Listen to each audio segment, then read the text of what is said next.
وقل جاء الحق وزهق الباطل إن الباطل كان زهوقا. السلام عليكم ورحمة الله وبركاته. إن الحمد لله وحده والصلاة والسلام على من لا نبي بعده أما بعد. আমরা আজকে ফাজলুল ইসলামের উপরে দার্স নেওয়ার চেষ্টা করছিলাম। আসরের পর থেকে মাগরিব পর্যন্ত আপনারা ধৈর্য সহকারে ছিলেন, মাগরিবের পরে আপনারা আছেন আলহামদুলিল্লাহ। আমরা বইটার বেশ কয়েকটি অনুচ্ছেদ পড়ে এবং সংক্ষিপ্ত অনুবাদ ও ব্যাখ্যা নিয়েছিলাম। আমরা এখন আবার ভূমিকাতে কথা না বাড়িয়ে আলোচনা শুরু করি। বাব উজুবি দুখুলি ফিল ইসলামি কুল্লিহি ওয়া তারকি মা সিওয়াহু। পুরো ইসলামের ভিতরে প্রবেশ করা উচিত। আগে ছিল কি ইসলামে প্রবেশ করা উচিত, আর এখন পুরো ইসলামে ঢুকতে হবে।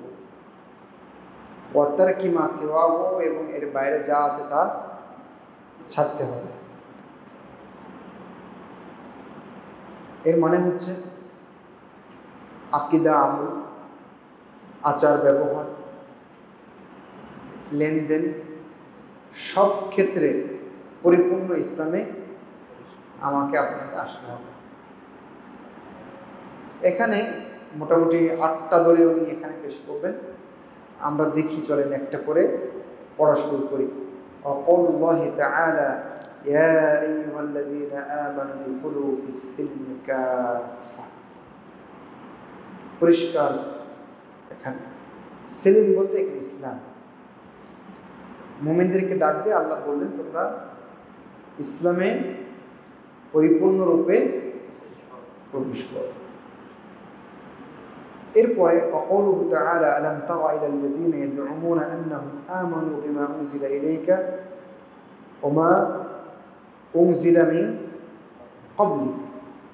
আলাম তারা, আপনি কি দেখেননি সেই লোকগুলোর দিকে, ইয়াজউমুনা আন্নাহুম আল্লাযীনা ইয়াজউমুনা আন্নাহুম আমানু বিমা উনজিলা ইলাইকা ওয়া মা উনজিলা মিন ক্বাবলিক, যারা ধারণা করে যে তারা ঈমান এনেছে সেই বিষয়ের উপরে যা আপনার কাছে অবতীর্ণ করা হয়েছে এবং আপনার পূর্বে অবতীর্ণ করা হয়েছে। তাদেরকে আপনি দেখেননি। এর মানে কি? এর মানে হচ্ছে যে তারা ধারণা করে, জাস্ট মনে করে ঈমান এনেছে, কিন্তু পরিপূর্ণ ঈমান তারা আনতে পারে, বরং তাদের এখনো অনেক ঘাটতি রয়ে গেছে। তো এখানেও এদিক থেকে আয়াতটা আমাদেরকে পূর্ণ ইসলামের ভিতরে প্রবেশ করার জন্য ইঙ্গিত দেয়। ওয়াকাউলুহু তাআলা ইন্নাল্লাযীনা ফাররাকু দীনাহুম ওয়া কানু শিয়াআন লাস্তা মিনহুম ফী শাই। নিশ্চয়ই যারা তাদের দ্বীনকে বিভক্ত করে ফেলেছে, খণ্ড বিখণ্ড, টুকরো টুকরো করে ফেলেছে। ওয়া কানু শিয়াআ, আর তারা দলে দলে বিভক্ত। লাস্তা মিনহুম ফী শাই, আপনি তাদের অন্তর্ভুক্ত মোটেও নন, কোনোভাবেই আপনি তাদের অন্তর্ভুক্ত নন। তাহলে এখান থেকে কি বোঝা যায়? বোঝা যায় যে বিভক্তি সৃষ্টি করা, দলে দলে ভাগ হয়ে যাওয়া, এটা নবী মুহাম্মদ সাল্লাল্লাহু আলাইহি ওয়াসাল্লামের দ্বীনের অংশ না। তাহলে এখান থেকে আমরা পরিপূর্ণ দ্বীন ইসলামের ভিতরে প্রবেশ করার বিষয়টা কিভাবে পেলাম? বিভক্তি করা যাবে না। তো বিভক্তির কোনো আলামত, চিহ্ন, নিদর্শন এগুলো যদি আমাদের ভিতরে থাকে, তাহলে বুঝতে হবে পূর্ণ মুসলিম আমি হতে পারি। নাহলে কেন আমি দ্বীনকে ভাগ করে ফেললাম, খণ্ড বিখণ্ড করে ফেললাম? এরপরে ক্বালা ইবনে আব্বাস রাদিয়াল্লাহু আনহুমা ফি কওলিহি তাআলা ইয়াওমা তাবিয়াদ্দু উজুহু ওয়া তাসওয়াদ্দু উজুহ। তাবিয়াদ্দু উজুহু আহলিস সুন্নাতি ওয়াল ইখতিলাফ ওয়া তাসওয়াদ্দু উজুহু আহলিল বিদআ ওয়াল ইখতিলাফ। আয়াতের অর্থ কি? সেদিন এমন দিন যেদিন কিছু চেহারা উজ্জ্বল হবে, সাদা হবে, আর কিছু চেহারা কালো হবে। এর ব্যাখ্যায় ইবনু আব্বাস বলছেন, তাবিয়াব্বু উজুহু আহলিস সুন্নাহ ওয়াল ইখতিলাফ। চেহারা সাদা হবে, উজ্জ্বল হবে কাদের? আহলুস সুন্নাহ, সুন্নাহর অনুসারী যারা, তাদের। ওয়াল ইখতিলাফ, ইখতিলাফ মানে কি? যারা একসাথে থাকে, মিলেমিশে থাকে, একই আকীদায় থাকে, বিশুদ্ধ আকীদায় থাকে, মানহাজে থাকে, তারাই হচ্ছে পরস্পর মিলে ঝুলে আছে, তাদের চেহারা উজ্জ্বল হবে। উল্টো যারা আহলুল বিদআহ, তারা ধুলামলিন হবে, তাদের চেহারা কলঙ্কিত এবং কালো হবে। ওয়াল ইখতিলাফ, যারা বিভক্তি সৃষ্টি করেছে, মতভেদ করেছে। তাহলে কি বোঝা যাচ্ছে এই আয়াত থেকে? ইয়াউমা তাবিয়াদ্দু উজুহু ওয়া তাসওয়াদ্দু উজুহ, এখান থেকে ইসলামে পূর্ণ প্রবেশ। এটা কিভাবে আমরা পেলাম? যে বিভক্তি নাই, সুন্নাতের উপরে থাকতে হবে, তাই না? তার মানে যারা সুন্নাতের উপরে নাই, বিভক্তিতে নিমজ্জিত হয়ে গেছে, তারা পূর্ণ ইসলামের উপরে নাই। তাহলে পূর্ণ ইসলামে প্রবেশ করতে গেলে আমাকে অবশ্যই সুন্নাতের উপরে থাকতে হবে, আমাকে অবশ্যই আহলুস সুন্নাহর অন্তর্ভুক্ত হতে হবে, আমাকে অবশ্যই আহলুল ইখতিলাফ ওয়াল ইজতিমা, যারা একত্রিত আছে কোরআন এবং হাদিসের উপরে, সালাফে সালেহিনের বুঝের আলোকে, তাদের সাথে আমাদের থাকতে হবে। তাহলে পূর্ণ ইসলামের ভিতরে আমি আছি, না হলে নাই। আর আব্দুল্লাহ ইবনে আমর রাদিয়াল্লাহু আনহুমা قال رسول الله صلى الله عليه وسلم لا يأتين على أمتي ما أتى على بني إسرائيل حذو النعل بالنعل حتى إن كان منهم من أتى أمه علانية كان في أمتي من يصنع ذلك وإن بني إسرائيل تفرقت على 72 ملة وتفترق أمتي على 73 ملة كلهم في النار إلا ملة واحدة قالوا من هي يا رسول الله قال ما أنا عليه وأصحابي। এই হাদিসটা সবাই জানা আছে। রাসূলুল্লাহ সাল্লাল্লাহু আলাইহি ওয়াসাল্লাম বললেন, বনু ইসরাঈলের মধ্যে যা যা হয়েছে আমার উম্মতের মধ্যে তা তা হবে।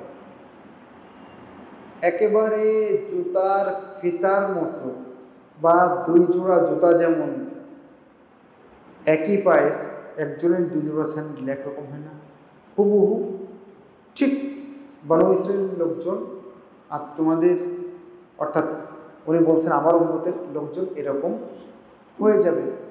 এমনকি আল্লাহ রাসূল বলছেন, বনি ইসরাঈলের যদি কেউ তার মায়ের সাথে প্রকাশ্যে জিনা করে থাকে, তাহলে সে কাজটা আমার উম্মতের কেউ কেউ করবে, নাউযুবিল্লাহ। এরপরে বললেন যে বনি ইসরাঈল 72 দলে বিভক্ত হয়েছিল, আমার উম্মত 73 দলে বিভক্ত হবে। সবাই কোথায় যাবে? জাহান্নামে, একদল ছাড়া। তো এই হাদিসটা আপনারা সবাই জানেন। সেই একদল কারা? যখন জিজ্ঞেস করা হলো, আল্লাহ রাসূল বললেন, মা আনা আলাইহি ওয়া আসহাবি, যারা আমার নীতিতে আছে এবং আমার সাহাবীদের নীতিতে আছে। এই দুই নীতিতে যারা আছে তারা হচ্ছেন মুক্তিপ্রাপ্ত দল, তাই না? তাহলে এখান থেকে আমরা কিভাবে ইসলামে পূর্ণ প্রবেশ করতে হবে ওয়াজিব, কিভাবে পেলাম? এইভাবে পেলাম যে আল্লাহ রাসূল এবং তার সাহাবায়ে কেরাম যে নীতিতে ছিলেন সেটাই হলো পূর্ণাঙ্গ ইসলাম, তাই না? এর বাইরে যা কিছু দেখছি এগুলো সবই বিভক্তি, এর সবই কোনোটা কুফরি, কোনোটা শিরিক, কোনোটা বেদাত। কেবলমাত্র আল্লাহ এবং দুঃখিত রাসূলুল্লাহ সাল্লাল্লাহু আলাইহি ওয়াসাল্লাম এবং সাহাবায়ে কেরামের যে নীতি, সেটাই হলো ইসলাম এবং সেটাই পূর্ণ ইসলাম।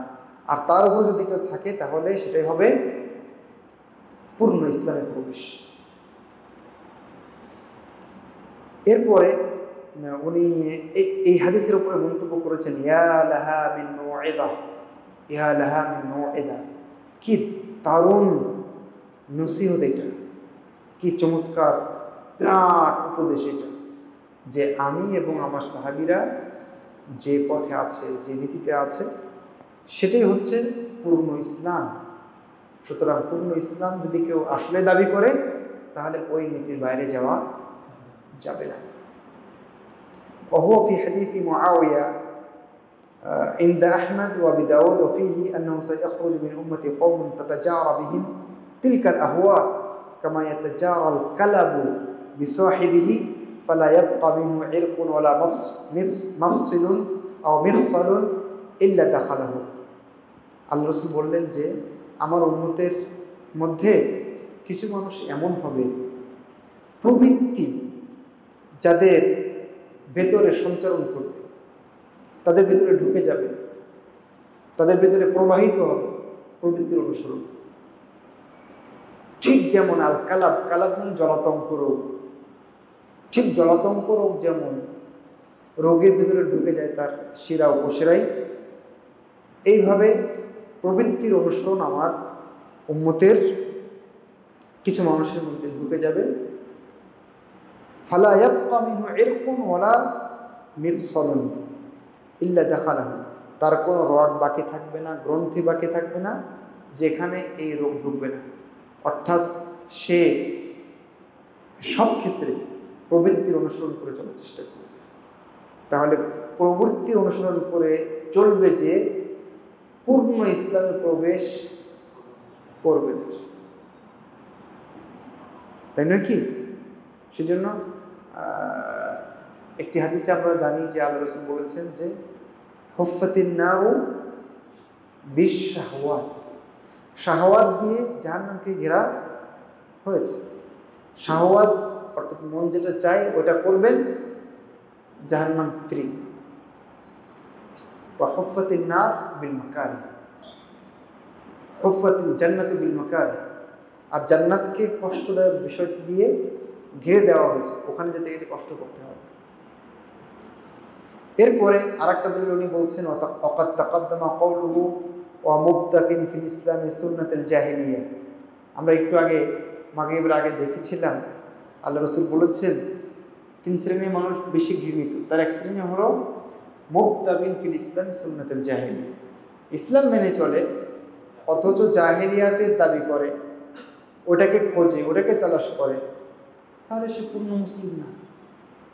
কিভাবে ইসলামে থেকে জাহেলি রীতিনীতি গ্রহণ করতে পারে, খুঁজতে পারে, তাহলে কেমনে সে পূর্ণ মুসলিম হয়? এভাবে কিভাবে পূর্ণ ইসলাম বাস্তবায়ন হয়? হতে পারে না। শেষ অনুচ্ছেদ, না শেষ অনুচ্ছেদ না, মানে অনুচ্ছেদ শেষ হলো। বাবু মা জাআ আন্নাল বিদআতা আশাদ্দা মিনাল কাবাইর। এটা কিন্তু খুবই মারাত্মক। দেখেন, কবিরা গুনার চেয়ে বিদআত বেশি কঠিন, মারাত্মক। এটা দুই দিক দিয়ে, একটা হলো কর্ম বিবেচনায়, আর একটা হলো আমলকারী বিবেচনায়। আমল বিবেচনায় আর একটা হলো আমলকারী বিবেচনায়। তো আমল বিবেচনায় কিভাবে এটা কাবিরা গুনার চেয়ে খারাপ? কারণ যে বিদআতটা তৈরি হচ্ছে, মনে হচ্ছে শরীয়ত ত্রুটিপূর্ণ ছিল, ভুল ছিল, এই জন্য এটা এখানে আমি লাগিয়ে দিলাম এই কাজটা, তাই না? নাহলে আমি এটা যোগ করবো কেন? কিন্তু একজন কাবিরা গুনাহ, ধরেন জেনাকার, সে কি মনে করে এটা দ্বীনের অংশ? কিন্তু একজন বিদআতি মনে করে তার বিদআতটা দ্বীনের অংশ। তাহলে ওই কাজ বিবেচনায় এটা কাবিরা গুনার চেয়ে খারাপ। আর কর্তা বিবেচনায় কাবিরা গুনার চেয়ে এটা খারাপ কেন? কারণ কাবিরা গুনাহগার সে মনে করে যে পাপ করছে, কিন্তু বিদআতি মনে করে সব খাতা খামাচ্ছে, ঠিক না? তাহলে এদিক দিয়ে, এই দুটো দিক বিবেচনায় এটা কাবিরা গুনার চেয়ে বিদআত হচ্ছে মারাত্মক এবং কঠিন। এখানে 7টা দলিল উনি পেশ করার চেষ্টা করবেন। বিদআত তো আমরা বুঝি না, হ্যাঁ, শরীয়তে যা আবিষ্কার করা হয় নতুন, যার অস্তিত্ব ছিল না, আর এটা আবিষ্কার করা হয় ইবাদত হিসেবে। অনেকে বোঝে না, বলে কি আপনি মাইকে যে কথা বলছেন এটাও তো বিদআত, আপনি বোতলে পানি খেলেন কেন, এটাও তো বিদআত। না, ইবাদত হলো শরীয়তে ঢুকানো হবে, আর উদ্দেশ্য হবে ইবাদত, সেটাই বিদআত। আর কাবিরা গুনাহ কি? কাবিরা গুনাহ কেউ জানেন কি?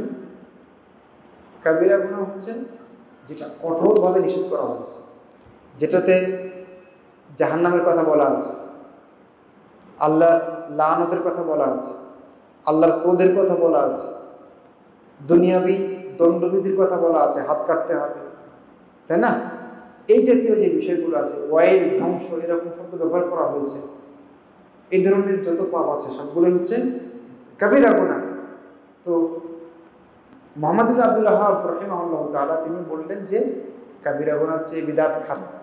আর কেন খারাপ সেটা আমরা দেখলাম। এখানে 7টা দলিল উল্লেখ করবেন, আমি শুরু করছি একটা করে। ওয়াকালুহু আযজা ওয়া জাল্লা ইন্নাল্লাহা লা ইয়াগফিরু আন ইউশরাকা বিহি ওয়া ইয়াগফিরু মা দুনা যালিকা লিমান ইয়াশা। নিশ্চয় আল্লাহ তার সাথে শিরকের গুনাহ ক্ষমা করেন, এর বাইরে যাকে ইচ্ছা তিনি ক্ষমা করে দিতে পারেন অন্য কোনো পাপ, তাই না? এখন প্রশ্ন হতে পারে এটার সাথে এই অনুচ্ছেদের তো মিল হল না। কই মিল? এখানে শিরিক না, আর বলছে বিদআত, কাবিরা গুনাহ চেয়ে খারাপ। উত্তর হচ্ছে শিরকের সাথে বিদআতের একটা মিল আছে। সেই মিলটা কি? শিরিক এবং বিদআত উভয়ই দিন মনে করে করা হয়, বুঝতে পেরেছেন? সেই জন্য বিদআতকে বলা হয় শিরক এবং কুফরের প্রবেশ পথ, বুঝতে পেরেছেন? আর এই কারণে এটাকে কাবিরা গুনাহর চেয়ে নিকৃষ্ট বলা হয়েছে, এবং আয়াতে সেজন্য শিরকের আলোচনাটা বা শিরকের আলোচনা সম্বলিত আয়াত তিনি নিয়ে এসেছেন। 2 নম্বর, وقوله تعالى فمن أظلم ممن افترى على الله كذبا ليضل الناس بغير علم। মানে মানুষের যারা বিদআত করে তারা আল্লাহর উপরে মিথ্যারোপ করে না, যেটা নাই মানুষকে বলে দেখো আল্লাহ কি বলেছে, দেখো আল্লাহ রাসূল কি বলেছে, তুমি এটা করো। এইভাবে কি করে? লিয়ুদিল্লান নাস, মানুষকে সে পথভ্রষ্ট করতে চায় এবং এইভাবে সে জুলুম করে। তাহলে এই আয়াতে আমরা কি পেলাম? ফামান আযলামু, কে বেশি জুলুমকারী, কে বেশি জুলুম করতে পারে? মিম্মান ইফতারা আলাল্লাহি কাযিব, যে আল্লাহর উপরে মিথ্যারোপ করে তার চেয়ে বেশি। তার মানে নাই, তার মানে কি বোঝা যাচ্ছে? বিলাতি স্পষ্ট।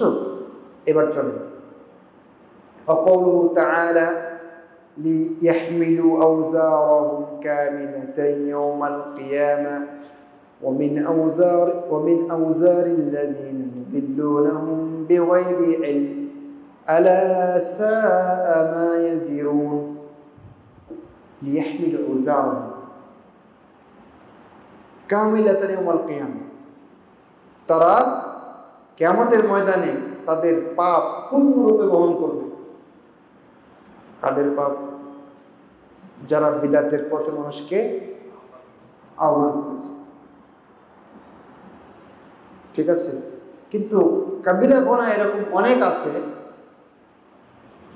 যেগুলো ব্যক্তি নিজের মধ্যে সীমাবদ্ধ আছে, অন্যকে বহন করবে না। কিন্তু বিদআত এমন জিনিস, মানুষকে ডেকেছে, আমল করেছে, ইবাদত মনে করে ঢাকঢোল পিটিয়ে আমল চলেছে মসজিদে মসজিদে, আছে না এরকম? আচ্ছা, তাহলে তাদের পাপ সে বহন করবে। তাহলে এদিক দিয়ে কাবিরা গুনাহর চেয়ে, কিছু কিছু কাবিরা গুনাহর চেয়ে এটা খারাপ হচ্ছে।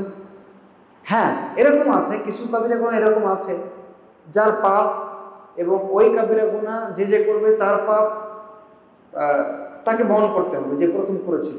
যেমন কাবিল, মানুষ হত্যা করেছে না সর্বপ্রথম, যত মানুষ হত্যা হবে তার একটা পাপ, তার এটা কাবিরা গুনাহ। কিন্তু সব কাবিরা গুনাহ কিন্তু এরকম না, ঠিক আছে? কিন্তু সব বিদআত এরকম। এরপরে অফিস সহিহি মানে আন্নাহু সাল্লাল্লাহু আলাইহি ওয়াসাল্লাম ক্বালা ফিল খাওয়ারিজি আইনামা লাকিতুমুহুম ফাকতুলুহুম লাইন লাকিতুহুম লাআকতুলান্নাহুম ক্বাতলা আদ। وفيه أنه صلى الله عليه وسلم نهى عن قتل أمراء الجور أو جور ما صلوا। এর মানে কি, খারিজিদের ব্যাপারে সহিহ বুখারীতে আছে আল্লাহ রাসূল বলেছেন যেখানে তাদেরকে পাবে হত্যা করবে, ঠিক আছে? আল্লাহ রাসূল বলেছেন যেখানে তোমরা খারিজিদেরকে পাবে হত্যা করবে। আমি যদি তাদেরকে পাই তাহলে আদকে যেভাবে হত্যা করা হয়েছিল আমি এভাবে ওদেরকে সমূলে হত্যা করব। ওই হাদিসের বুখারীতে আরেক জায়গায় আছে রাসূলুল্লাহ সাল্লাল্লাহু আলাইহি ওয়াসাল্লাম জালেম শাসকদেরকে হত্যা করতে নিষেধ করেছেন। যতক্ষণ তারা সালাত পড়বে ততক্ষণ তাদের হত্যা করা যাবে না। তারা সালাত পড়ছে, আপনাকে পড়তে দিচ্ছে, হত্যা করা যাবে না, অথচ সে জালেম। স্পষ্ট হচ্ছে আপনাদের কাছে? খাওয়ারিজ কি বিদআতি, খাওয়ারিজরা বিদআতি, তাকে হত্যা করা যাচ্ছে, কিন্তু জুলুম করছে, জুলুমবাজ শাসক, কাবিরা গুনাহ তো জুলুম, তাকে হত্যা করা যাচ্ছে। তাহলে কোনটা খারাপ? বিদআত।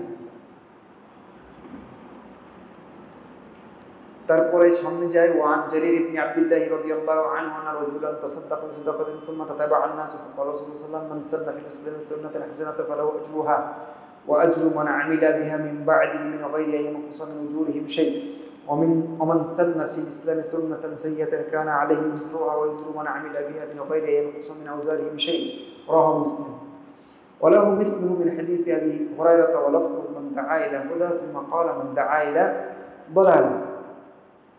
এই হাদিসটা সবার জানা আছে, যে ব্যক্তি ইসলামে সুন্নাতে হাসানা করলো, মানে ভালো সুন্নাত বাস্তবায়ন করলো, প্র্যাকটিক্যাল করলো, চালু করলো, তাহলে নেকি পাবে। যে ওর আমল করবে ওর উপরে তার নেকিটাও সে পেয়ে যাবে, অথচ কোনো আমল নেকি কমানো হবে না, কারণ পূর্ণ নেকি পেয়ে যাবে। পক্ষান্তরে যে ব্যক্তি ইসলামে কোনো খারাপ সুন্নাত চালু করলো, পাপ হবে তার, আর যে ওইটা করবে তারও পাপ তাকে বহন করতে হবে। কোনো প্রকার পাপ কমানো হবে না।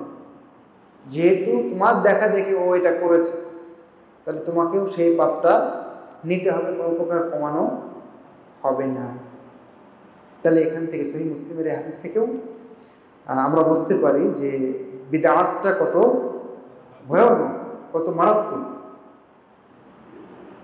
আমরা এবার চলে যাচ্ছি পরের অনুচ্ছেদ, বাবু মা জাআ আন্নাল্লাহ ইহতাজাযা আত-তাওবাতা আলা সাহিবিল বিদআতি।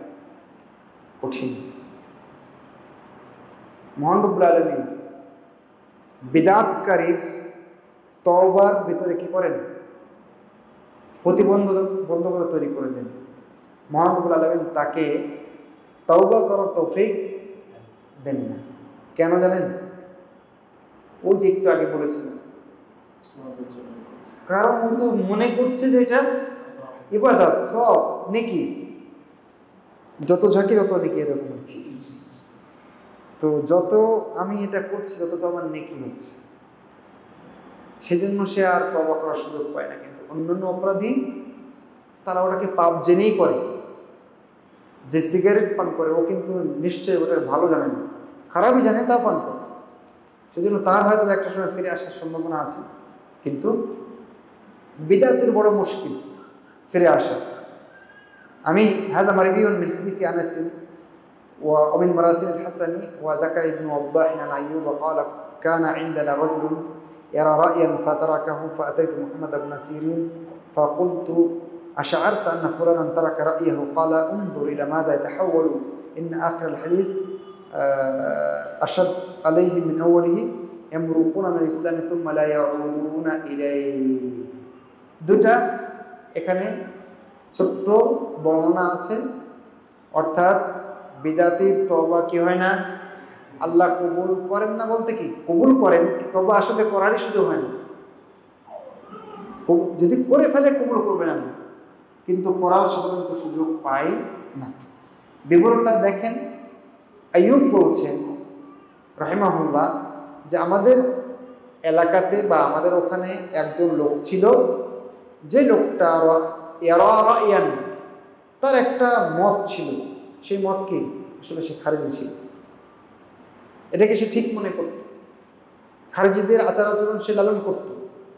ফাতারাকাহু, একটা সময় সে ছেড়ে দিল। তখন আইয়ুব বলছেন ফাআতাইতু মুহাম্মদ ইবনে সিরিন, আমি মুহাম্মদ ইবনে সিরিনের কাছে আসলাম এবং বললাম খুশি হয়ে, শুভ সংবাদ দেওয়ার জন্য, জানেন আমাদের এলাকার অমুক লোকটা এখন খারিজি ছিল, ও এখন ছেড়ে দিয়েছে, এখন সে কিন্তু ভালো হয়ে গেছে। তখন মুহাম্মদ ইবনে সিরিনকে উনি বলছেন আশআরতা আন্না ফুলানান তারাকা রায়হু, আপনি কি জানেন অমুক লোকটা সে তার বিভ্রান্ত মতবাদ ছেড়ে দিয়েছে। তখন মুহাম্মদ ইবনে সিরিনের বক্তব্যটা দেখেন, কি বলছেন উনি, উনজুর ইলা মাযা ইয়াতাহাওয়ালু, খেয়াল করে দেখো লোকটা পরিবর্তন হয়ে কি হয়েছে। মানে উনি ইঙ্গিত দিলেন ওটা ছেড়েছে, কিন্তু এর সাথে খারাপ কিছু দেখো হয়ে গেছে। কেন? কারণ আল্লাহ রাসূল বলেছেন ইয়ামরুকুনা মিনাল ইসলাম, খারিজিরা ইসলাম থেকে বের হয়ে যাবে, সুম্মা লা ইয়াউদুনা ইলাইহি, তারপরে আর ইসলামে ফিরবে না। অতএব তুমি যে বলছো ছেড়েছে, ছাড়েনি, দেখো অন্য কিছু হয়ে গেছে। মুহাম্মদ ইবনে সিরিনের ফিকহ, শরীয়তের গভীর জ্ঞানটা বুঝলেন? তাহলে এই বিবরণ আমাদেরকে কি মেসেজ দেয়, যে এদের ফেরা খুবই কঠিন। আর খারিজি কি বিদআতি না? একটু আগে তো আমরা সেটাই দেখেছি। ওয়াসুইলা আহমদ ইবনে হাম্বালা আন মা'না যালিকা, আহমদ ইবনে হাম্বলকে এর অর্থ জিজ্ঞেস করা হয়েছিল যে তারা ইসলাম থেকে বের হয়ে যাবে, সুম্মা লা ইয়াউদুনা ইলাইহি, তারপরে ইসলামে আর ফিরবে না, এই কথার অর্থ কি? তখন আহমদ ইবনে হাম্বল বলেছেন লা ইউয়াফাকু লিত-তাওবা, এর অর্থ হচ্ছে তাদেরকে তাওবার তৌফিক দেওয়া হবে না। ওই যে মিষ্টি মনে করছে, এ কারণে। চলুন আমরা আস্তে আস্তে শেষের দিকে যাচ্ছি, আশা করতে পারছি শেষ করতে পারবো ইনশাআল্লাহ, নাকি?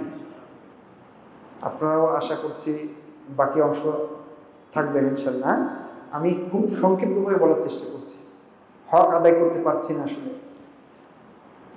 বাবু কওলিল্লাহি তাআলা ইয়া আহলাল কিতাবি লিমা তুহাজ্জুনা ফি ইব্রাহিম ওয়া মা কানা মিনাল মুশরিকিন, এই আয়াতের শেষাংশ পর্যন্ত। এটা হলো অনুচ্ছেদ, ইয়া আহলাল কিতাব লিমা তুহাজ্জুনা ফি ইব্রাহিম। ওই যে আগে আমরা দেখেছিলাম যে ইমাম বুখারীর স্টাইল, আয়াত দিয়ে অনুচ্ছেদ রচনা করেছেন, তাই না? এখানে আমরা দেখলাম, আগে একবার দেখেছিলাম যে ওমা ইয়াবতাগি গায়রাল ইসলামি দীনান ফালা ইউকবালা মিন, এটা দিয়ে অনুচ্ছেদ রচনা করেছিলেন। এখানেও এটা দিয়ে অনুচ্ছেদ রচনা করেছেন। তো এই অনুচ্ছেদ দিয়ে উনি কি বোঝাতে চাচ্ছেন? বোঝাতে চাচ্ছেন যে আল্লাহর জন্য দিনকে খালেস করতে হবে, একনিষ্ঠ করতে হবে। শিরকের গন্ধ, দুর্গন্ধ, পচা দুর্গন্ধ কোনো আমলে থাকা যাবে না। বিদআতের মিষ্টতা ইবাদতে লাগবে না, তাহলে পিঁপড়ায় খেয়ে যাবে ইবাদত। মিষ্টি পিঁপড়ায় খায় না?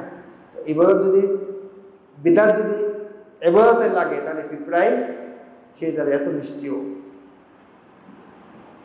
ওটা হলো মাকাল ফলের মতো বিদাত।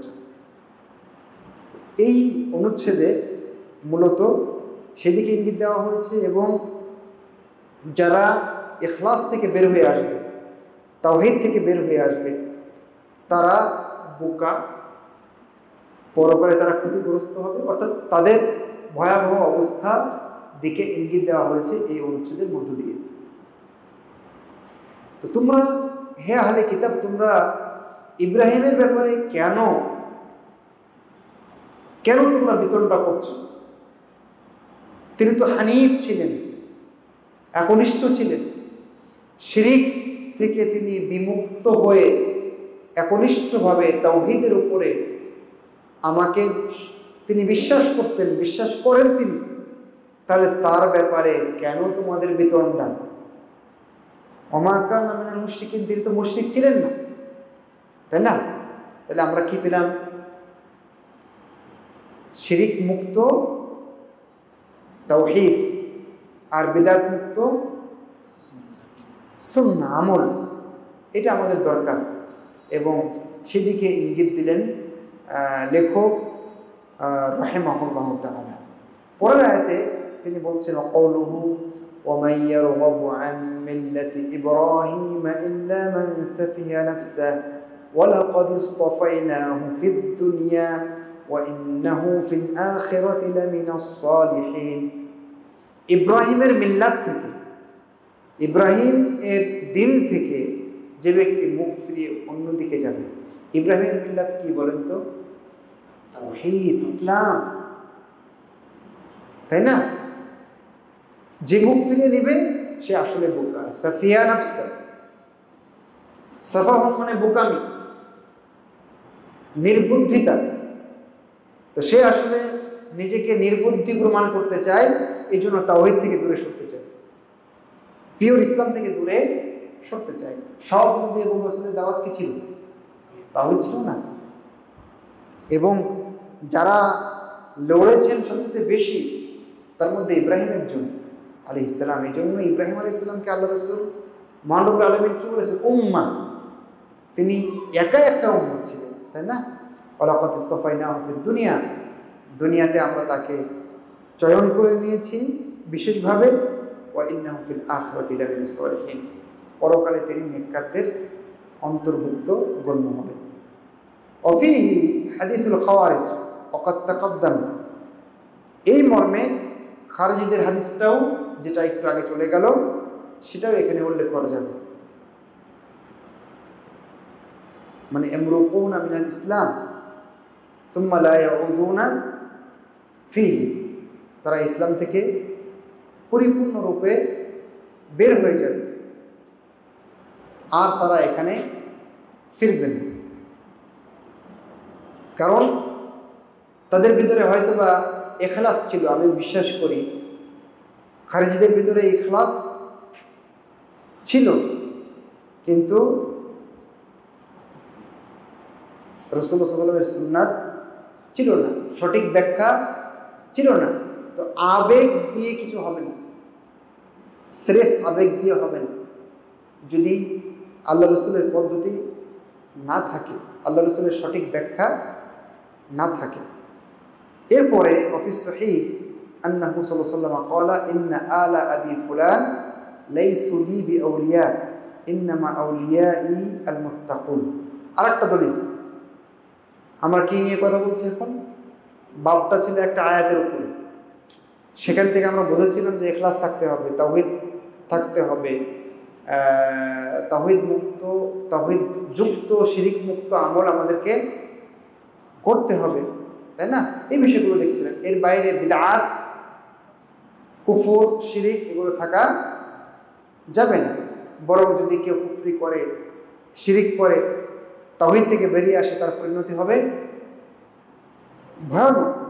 তো এখানে আল্লাহ রাসূল বলছেন যে অমুক বংশের লোকজন আমার বন্ধু নয়, লাইসু লি বিআউলিয়া, ইন্নামা আউলিয়াই আল মুত্তাকুন, আমার বন্ধু অভিভাবক শুধুমাত্র মুত্তাকিরা। কি বোঝা যায়? বোঝা যায় তাকওয়াটাই মূল, তাওহীদ এবং ঈমানটাই মূল, তাই নয় কি? তার মানে ইখলাসটাই মূল। বংশ, আমার খুব কাছের মানুষ, এটা আসলে কিছু না। দ্বীন ঈমান এটাই হলো মূল বিষয়। তারপরে একটা হাদিস আপনারা জানেন, আমি হাদিসটার একটু অংশ বিশেষ পড়ছি। একজন বলেছিলেন, ওই যে কয়জন সাহাবী আল্লাহ রাসূলের কাছে আসছিলেন না, তিনজন। একজন বলছিলেন আম্মা আনা ফালা আকুল লাহাম, আমি গোশত খাবো না। আর একজন বলেছিলেন আম্মা আনা ফা আকুম ওয়ালা আনাম, আমি রাত জেগে জেগে ইবাদত করবো, ঘুমাবো না। আর একজন বলেছিলেন আম্মা আনা ফালা আতাজাওয়াজুন নিসা, আমি বিয়ে করবো না। আর একজন বলেছিলেন আম্মা আনা ফা আসুম ওয়ালা আফতির, আমি সিয়াম রেখেই যাব, সিয়াম কখনো ছাড়বো না। তখন আল্লাহ রাসূল কি বলেছিলেন? লাকিন্নানি আকুমু ওয়া আনামু ওয়া আসুমু ওয়া আফতিরু ওয়া আতাজাওয়াজু নিসা ওয়া আকুল লাহম ফামান রাগিবা আন সুন্নতি ফালাইসা মিন্নি। আল্লাহ রাসূল বলেছিলেন যে কিন্তু আমি রাত জাগি আবার ঘুমাই, সিয়াম রাখি আবার সিয়াম ছাড়ি, আমি বিয়েও করি, আবার গোশত মাংসও খাই, অতএব যে আমার সুন্নাত থেকে মুখ ফেরাবে, দূরে সরে যাবে, ফালাইসা মিন্নি, সে আমার অন্তর্ভুক্ত। তারপর উনি বলছেন ফাতাআম্মাল ইযা কানা বা'দু সাহাবাতি লাম্মা আরাদাত তাবাত্তুল লিল ইবাদা কিলা ফীহি হাযাল কালাম আল গলীয ওয়া সুম্মিয়া ফি'লুহু রুগুবান আনিস সুন্নাহ ফামা যান্নুকা বিগাইরি হাযা মিনাল বিদআ ওয়া মা যান্নুকা বিগাইরি সাহাবা। আচ্ছা, আল্লাহ রাসূলের এই মন্তব্য কাদের ব্যাপারে? সাহাবীদের ব্যাপারে। আর কোন কাজের ব্যাপারে? তিনি তো বলেছিলেন যে ইবাদত করবেন রাত জেগেছে।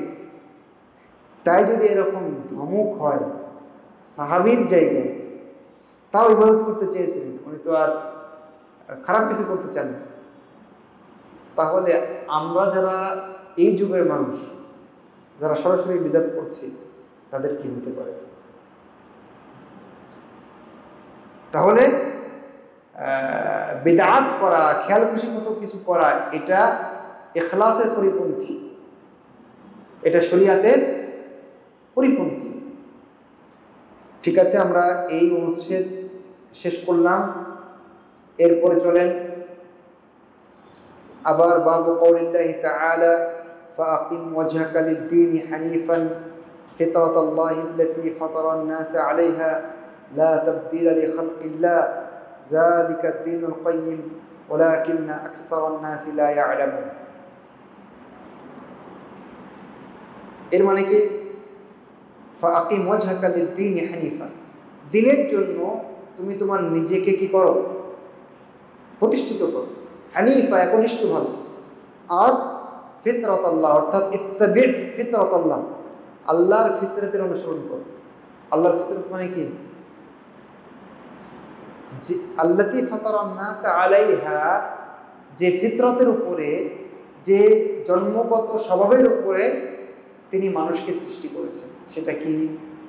ইসলাম। তার অনুসরণ করতে বলা হয়েছে। লা তাবদীলা লিখালকিল্লাহ, আল্লাহ সৃষ্টিতে কোনো পরিবর্তন নেই। যালিকা আদ-দীনুল কাইয়্যিম, এটাই হলো চিরসত্য দিন, সুপ্রতিষ্ঠিত দিন। ওয়ালাকিন্না আকসারান নাসি লা ইয়ালামুন, অধিকাংশ মানুষ তা বোঝে না। এই বাদ দিয়েও মূলত লেখক পিওর ইসলাম মার কথা আমাদেরকে বলেছেন। বারবার তিনি বিভিন্নভাবে তাওহীদে থাকতে বলছেন, সুন্নায় থাকতে বলছেন, সালাফে সালেহিনের মানহাজে থাকতে বলছেন, তাই না? এবং এটাই ইসলাম। আচ্ছা, এর পক্ষে উনি বেশ কিছু দলিল পেশ করেছেন, চলেন আমরা সেগুলো একটু পড়ার চেষ্টা করি। ওয়াকাউলুহু তাআলা ওয়া ওয়াসসা বিহা ইব্রাহিমু বানিহি ওয়া ইয়াকুবু ইয়া বানিয়া ইন্নাল্লাহা আসতাফা লাকুমুদ-দীন ফালা তামুতুন্না ইল্লা ওয়া আনতুম মুসলিমুন। ওয়াসসা বিহা ইব্রাহিমু বানিহি ওয়া ইয়াকুব, এই কথা দিয়েই ইব্রাহিম তার সন্তানদেরকে এবং ইয়াকুব তার সন্তানদেরকে ওসিয়ত করেছিলেন কোন কথা দিয়ে সেটা হলো পিওর ইসলাম, শিরিক মুক্ত ইসলাম। এই ওসিয়ত করেছিলেন ইব্রাহিম, এই ওসিয়ত করেছিলেন ইয়াকুব যে তোমরা পিওর ইসলাম মানবে, শিরিক মুক্ত তাওহীদ মানবে। ইয়া বানিয়া ইন্নাল্লাহ আস্তাফা লাকুমুদ্দিন বলেছিলেন ইয়াকুব যে হে আমার বাচ্চারা, আল্লাহ তোমাদের জন্য দ্বীনকে বেছে দিয়েছেন, চয়ন করে দিয়েছেন, পছন্দ করে দিয়েছেন, অতএব তোমরা মুসলিম না হয়ে মরবে না, তোমরা মুসলিম না হয়ে মরবে না। আমরা নামধারী মুসলিম অনেক আছে, কিন্তু আসল মুসলিম কয়জন আছে? এই আসল মুসলিম হওয়ার কথাই এই আয়াত দিয়ে আমাদেরকে বলা হলো। وقوله تعالى ثم أوحينا إليك أن اتبع ملة إبراهيم حنيفا وما كان من المشركين। তারপরে আমরা আপনার কাছে ওহী পাঠালাম এই মর্মে যে আনিত্তাবি মিল্লাতা ইব্রাহিম হানিফা, যে আপনি ইব্রাহিমের মিল্লাতের অনুসরণ করুন। ইব্রাহিমের মিল্লাত কি ছিল? একটু আগে আমরা দেখেছিলাম, সেটা শিরিক, বিদআত, কুফর মুক্ত ইসলাম এবং সহজ, আমলের সহজ, তাই না? এবং সেটাকে অনুসরণ করার জন্য মহান রব্বুল আলামিন তার রাসূলকে বলেছেন ওমা কানা মিনাল মুশরিকিন, তিনি মুশরিকদের অন্তর্ভুক্ত ছিলেন।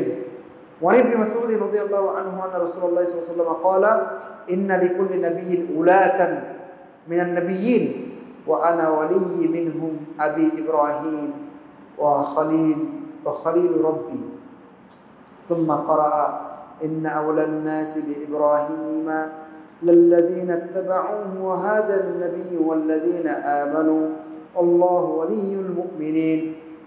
ইবনে মাসউদ বলছেন, আল্লাহ রাসূল বলেছেন, প্রত্যেকটা নবীদের মধ্য থেকে কিছু বন্ধু ছিলেন। প্রত্যেক নবীর আবার বন্ধুকে নবীদের মধ্য থেকে কত? আল্লাহ রাসূল বলছেন, আর আমার নবীদের মধ্য থেকে আমার বন্ধু হচ্ছে আমার বাবা ইব্রাহিম, যিনি আমার রবের খলিল। এটা দিয়ে আপনি কি বুঝলেন? এই হাদিস থেকে আমি কি বুঝলাম যে ইব্রাহিম বন্ধু মানে কি, তিনি অভিভাবক মানে কি, তিনি যে পিওর ইসলামের কথা বলেছিলেন, শিরিক মুক্ত, সেটা আল্লাহ রাসূল পছন্দ করেছেন, সেটা আমাদেরকে মানতে বলেছেন। এবং তারপর আল্লাহ রাসূল এই আয়াতটা পড়লেন, নিশ্চয়ই ইব্রাহিমকে মানার সবচেয়ে কাছের মানুষ হলো যারা তাকে অনুসরণ করেছে এবং এই নবী অর্থাৎ মুহাম্মদ সাল্লাল্লাহু আলাইহি ওয়াসাল্লাম ওয়াল্লাযীনা আমানু, এবং যারা তার প্রতি ঈমান এনেছে। তাহলে আমরা এই হাদিস থেকে বুঝলাম যে পিওর ইসলাম, যেটা ইব্রাহিম দাওয়াত দিয়েছেন, ইয়াকুব দাওয়াত দিয়েছেন, ওসিয়ত করেছেন, যে ইব্রাহিমকে নবী মুহাম্মদ সাল্লাল্লাহু আলাইহি ওয়াসাল্লাম কি করেছেন? বন্ধু হিসেবে গ্রহণ করেছেন। যে সব নবীর কিছু কিছু নবীদের মধ্যে থেকে কি আছে? বন্ধু আছে। আমার বন্ধু ইব্রাহিম, তিনি আমার বাবাও আবার বন্ধুও। অনেক ছেলে তার বাবার ছেলে আবার বন্ধু, এরকম আছে না? আছে। তো এখানে বন্ধু কোন দিক দিয়ে? অনুসরণ, তাওহীদের দিক দিয়ে। কথা বোঝা গেছে? তো তাওহীদই মূল, তাওহীদই সব। ওয়া নবী হুরায়রা রাদিয়াল্লাহু আনহু قال قال رسول الله صلى الله عليه وسلم إن الله لا ينظر إلى أجسامكم ولا إلى أموالكم ولكن ينظر إلى قلوبكم وأعمالكم। নিশ্চয় আল্লাহ তোমাদের শরীর দেখবেন না, তোমাদের মাল দেখবেন না, বরং তিনি তোমাদের মন দেখবেন আর আমল দেখবেন। মনে রোগ আছে কিনা? কিসের রোগ? শিরকের রোগ, বিদআতের রোগ। তো সাধারণত মনে শিরকের রোগ থাকে, আর আমলে থাকে বিদআতের রোগ। কারণ শিরকটা সবসময় ভেতরে ভেতরে আঘাত হানে, আর বিদআতটা প্রকাশ্যে আমলে আঘাত হানে। তো মহান রব্বুল আলামিন তোমাদের এগুলো দেখবেন, বরং তোমাদের মন দেখবেন শিরিক মুক্ত কিনা, ইখলাস ওখানে আছে কিনা। আর দেখবেন তোমাদের আমল ওটা কি বিদআত যুক্ত না বিদআত মুক্ত। ولهما عن ابن مسعود رضي الله عنه قال قال رسول الله صلى الله عليه وسلم انا فرطكم على الحوض ولا يرفعن الي رجال من امتي حتى اذا اهويت لاناولهم اختلجوا دوني فاقول اي رب اصحابي فيقال انك لا تدري ما احدثوا بعدك। এই হাদিসটা সবাই আমরা জানি, হ্যাঁ? বড় করব এখন? শুকরান, জাযাকাল্লাহু আলা তাযকির। আনা ফারাতুকুম আলাল হাউদ, ফারাতুকুম মানে আমি আগে গিয়ে থাকবো। কোথায়? হাউজে কাউসারে আমি আগে গিয়ে থাকবো। তারপরে আমার কাছে কিছু মানুষকে তুলে ধরা হবে, আমি পানি পান করার জন্য যাব, উদ্যত হব। ঠিক এই সময় উখতুলিজু দুনি, আমার কাছ থেকে তাদের হপ করে সরিয়ে নেওয়া হবে, তাড়াতাড়ি সরিয়ে নেওয়া হবে। তখন আমি বলবো আই রব আসহাবি, তারা তো আমার সাহাবী।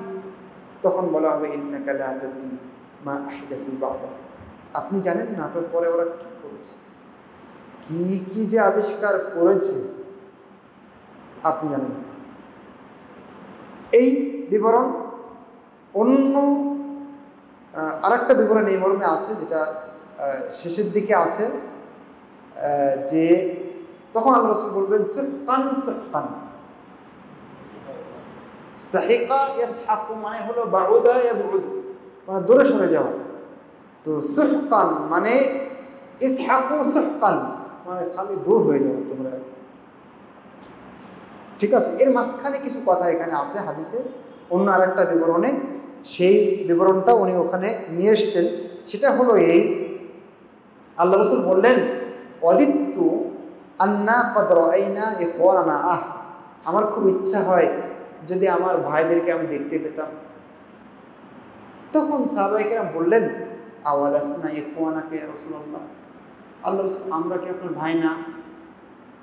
তখন তিনি বললেন আনতুম আসহাবি ওয়া ইখওয়ানি হুমুল্লাযীনা লাম ইয়াতু বা'দ, তোমরা তো আমার সাহাবী আর আমার ভাইরা এখনো আসেনি, তোমরা পরে আসবে। তখন সাহাবায়ে কেরাম বললেন ফাকাইফা তা'রিফু মান লাম ইয়াতি বা'দু মিন উম্মাতিকা, আপনার উম্মতে যারা এখনো আসেনি তাদেরকে আপনি কিভাবে চিনবেন? আপনি যে ভাই করছেন চিনবেন কিভাবে?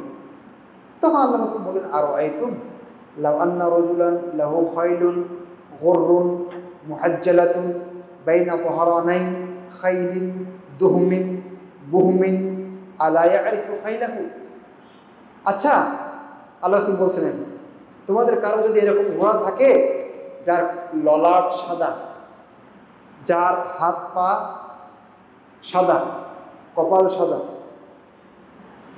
এরকম ঘোড়া যদি সম্পূর্ণ লাল বা কালো ঘোড়ার ভিতরে এক পাল ঘোড়ার ভিতরে থাকে, তাহলে এই ঘোড়াটা তুমি বের করতে পারবে না খুব সহজে।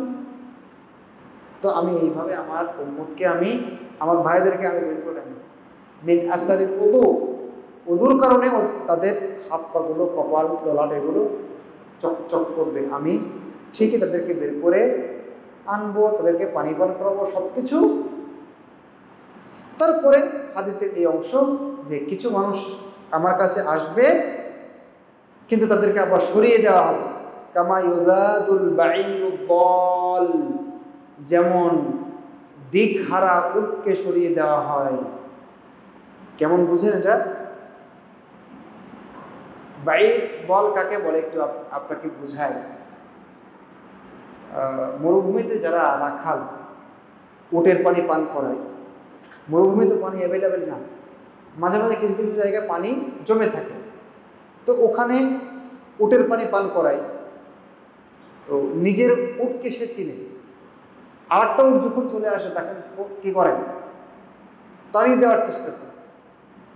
তো এই উটটা যেটা আসছে তাকে তাড়িয়ে দিচ্ছে, ঠিক এইভাবে রাসূলুল্লাহ সাল্লাল্লাহু আলাইহি ওয়াসাল্লাম যারা পানি পান করতে আসবে ওই দিন তাদেরকেও তাড়িয়ে দিবে যদি তার ভিতরে কি থাকে, বিদআত থাকে।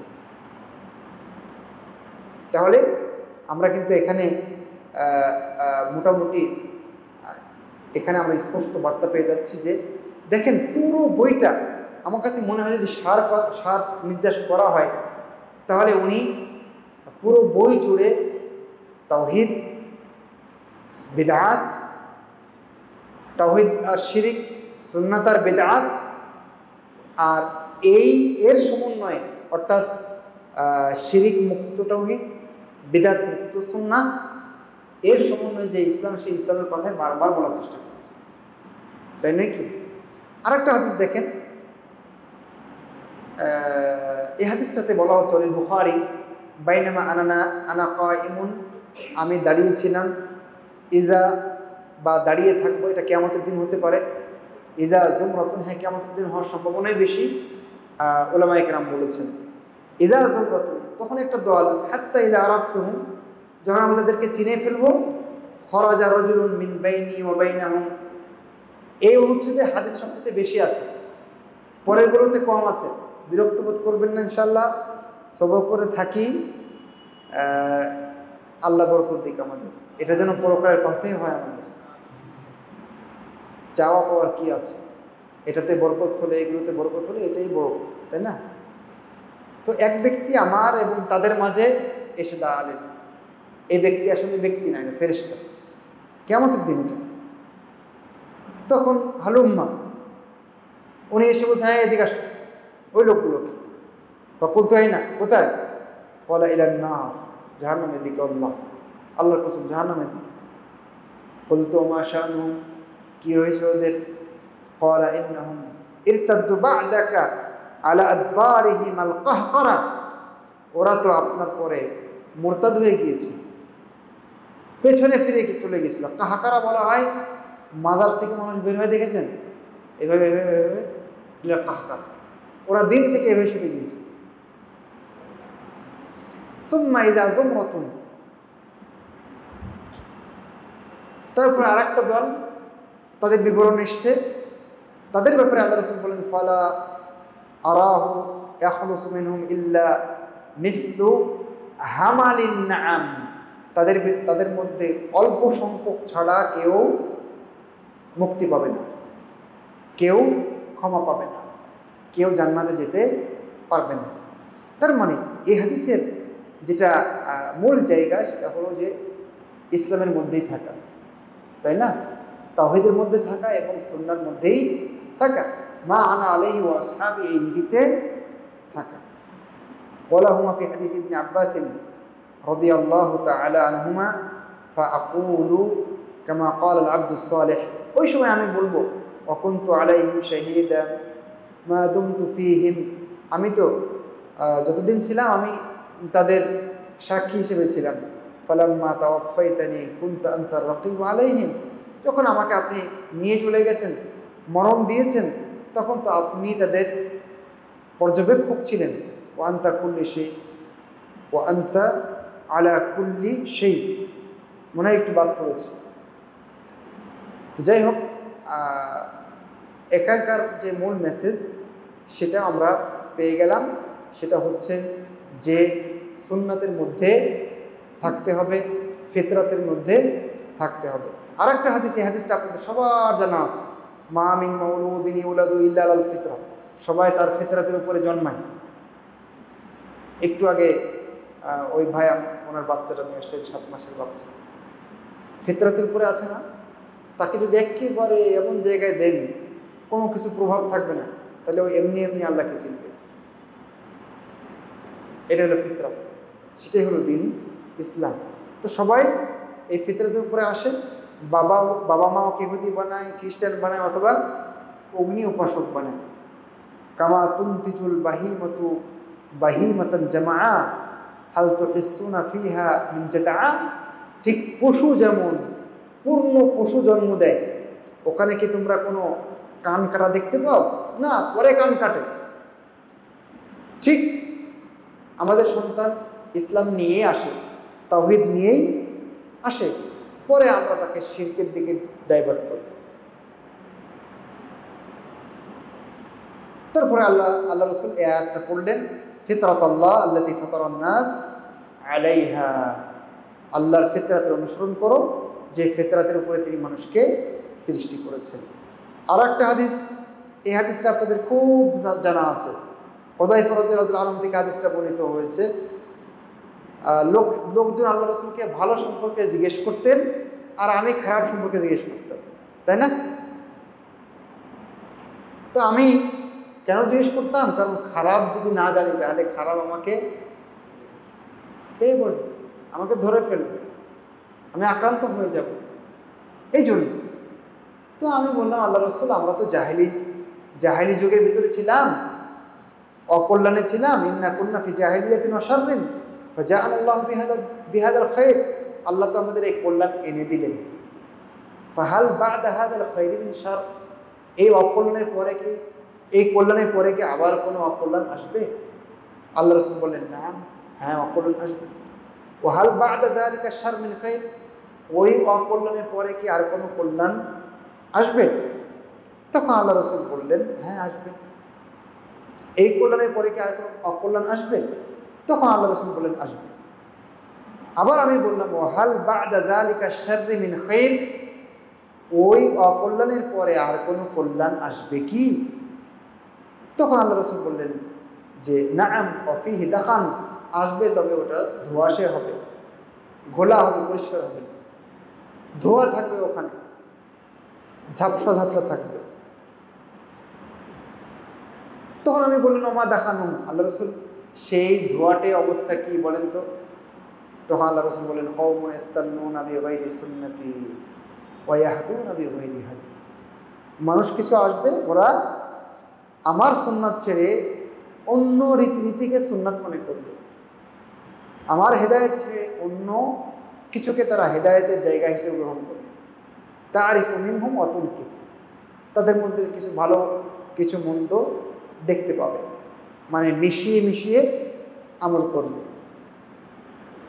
তাওহীদের সাথে শিরকের ছিটে ফোঁটা আছে, ইবাদতের সাথে, সুন্নাহর সাথে বিদআতেরও কিছু অংশ আছে। এইভাবে ধোঁয়াশা তৈরি হবে এবং তারা সেইভাবে দিন কাটাবে। তখন আমি বললাম, ফাহাল বা'দা যালিকাল খায়রি মিন শার, ওই কল্যাণের পরে আর কোনো অকল্যাণ আসবে কি? তিনি বললেন, নাআম ফিতনাতুন আমিয়া আও উমিয়া ওয়া দুআতুন আলা আবওয়াবি জাহান্নাম মান আজাবাহুম ইলাইহা কযাফুহু ফিহা, হ্যাঁ, আসবে ফিতনা, অন্ধকার ফিতনা, অন্ধকার। সেই সময় জাহান্নামের রাস্তায় দায়ীরা থাকবে, যারা তাদের ডাকে সাড়া দিবে জাহান্নামে ফেলবে তাদেরকে। দায়ীরা কোথায় ডাকবে? জাহান্নামে। কুলতু ইয়া রাসূলুল্লাহ সিফহুম লানা, তাই যদি হয় তাহলে তাদের বৈশিষ্ট্য একটু বলেন, ওরা কেমন? ক্বালা কওমুন মিন জিলদাতিনা ওয়া ইয়াতাকাল্লামুনা বিআলসিনাতিনা, ওরা আমাদেরই চামড়া, আমাদের মতোই কথা বলবে, তারা মুসলিম, তার মানে তারা মুসলিম। বলতে, ইয়া রাসূলুল্লাহ মা তা'মুরুনি ইন আদরাকানি যালিকা, যদি ওইরকম অবস্থা আমাকে পেয়ে বসে তাহলে আমাকে আপনি কি বলতে চাচ্ছেন, কি আদেশ করতে চাচ্ছেন, কি ওসিয়ত করতে চাচ্ছেন? ক্বালা তালজামু জামাআতাল মুসলিমিনা ওয়া ইমামাহুম, তুমি মুসলিম জামাতের সাথে থাকবে এবং তাদের ইমামের সাথে থাকবে, মানে সরকারের সাথে থাকবে। মুসলিমদের জামাত বুঝেন তো? আহলুস সুন্নাহ ওয়াল জামাত, এটাই হলো মুসলিমদের জামাত, যার কথা একটু আগে আমরা বলছিলাম মাগরিবের আগে।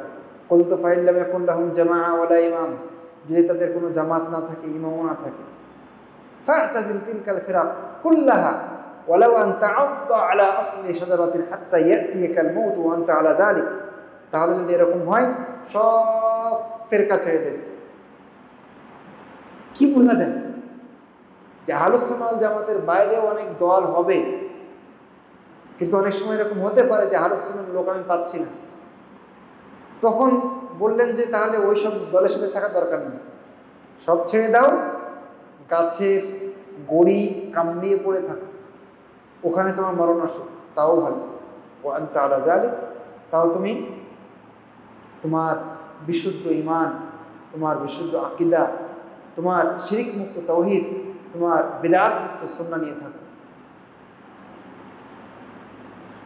কি দারুণ একটা হাদিস, যেটা আমাদের সবার জানা আছে, কিন্তু হাদিসটা হয়তো আমরা একটু স্মরণ করলাম। সুম্মা মাযা, এটা মুহাম্মদ ইবনে আব্দুল ওয়াহাব বলছেন, এরপরে কি? অথবা হুযায়ফা বলছেন এরপরে কি? কারণ এটা হলো মুসলিমের বিবরণ, আর আগেরটা বললাম বুখারী এবং মুসলিম থেকে। মুসলিমে অতিরিক্ত শব্দ আছে, তাকে জিজ্ঞেস করা হয়েছিল, অর্থাৎ হুযায়ফা রাদিয়াল্লাহু আনহু জিজ্ঞেস করেছিলেন সুম্মা মাযা, তারপরে কি হবে? তখন আল্লাহ রাসূল বলেছেন সুম্মা ইয়াখরুজু দাজ্জাল, তারপরে দাজ্জাল আসবে, মাআহু নাহরুন ওয়া নার, সেই দাজ্জালের সাথে নদী থাকবে আর আগুন থাকবে। ফামান ওয়াকা ফি নারিহি ওয়াজাবা আজরুহু ওয়া হাত্তা আনহু ইজরুহু, যে তার আগুনে ঝাঁপ দিবে, পড়বে, তার নেকি ধার্য হয়ে যাবে এবং গুনাহগুলো মাফ করে দেওয়া হবে। আর যে আরাম মনে করে তার নদীতে ঝাঁপ দিবে, তার জন্য গুনাহ সাব্যস্ত হয়ে যাবে এবং তার নেকিগুলো ঝরে যাবে। কুলতু সুম্মা মাযা, আমি বললাম এরপরে কি হবে? ক্বালা হিয়া কিয়ামুস সাআ, তারপরে তো কিয়ামত, আর কিছু বাকি নেই। তারপরে কিয়ামত হবে, আর কিছু বাকি নেই। তাহলে এখান থেকে আমরা কি পাচ্ছি? এখান থেকে মনে হয় যে বর্তমান সময়ের একটা ইঙ্গিত পাচ্ছি, যে ফিতনার ভিতরে আমরা এখন আছি। এই সময় আমাদেরকে ইলমের সাথে থাকতে হবে। যারা হাক্কানি রব্বানি আলেম ওলামা, তাদের সাথে থাকতে হবে, তাদের কাছ থেকে দিন নেওয়ার চেষ্টা করতে হবে।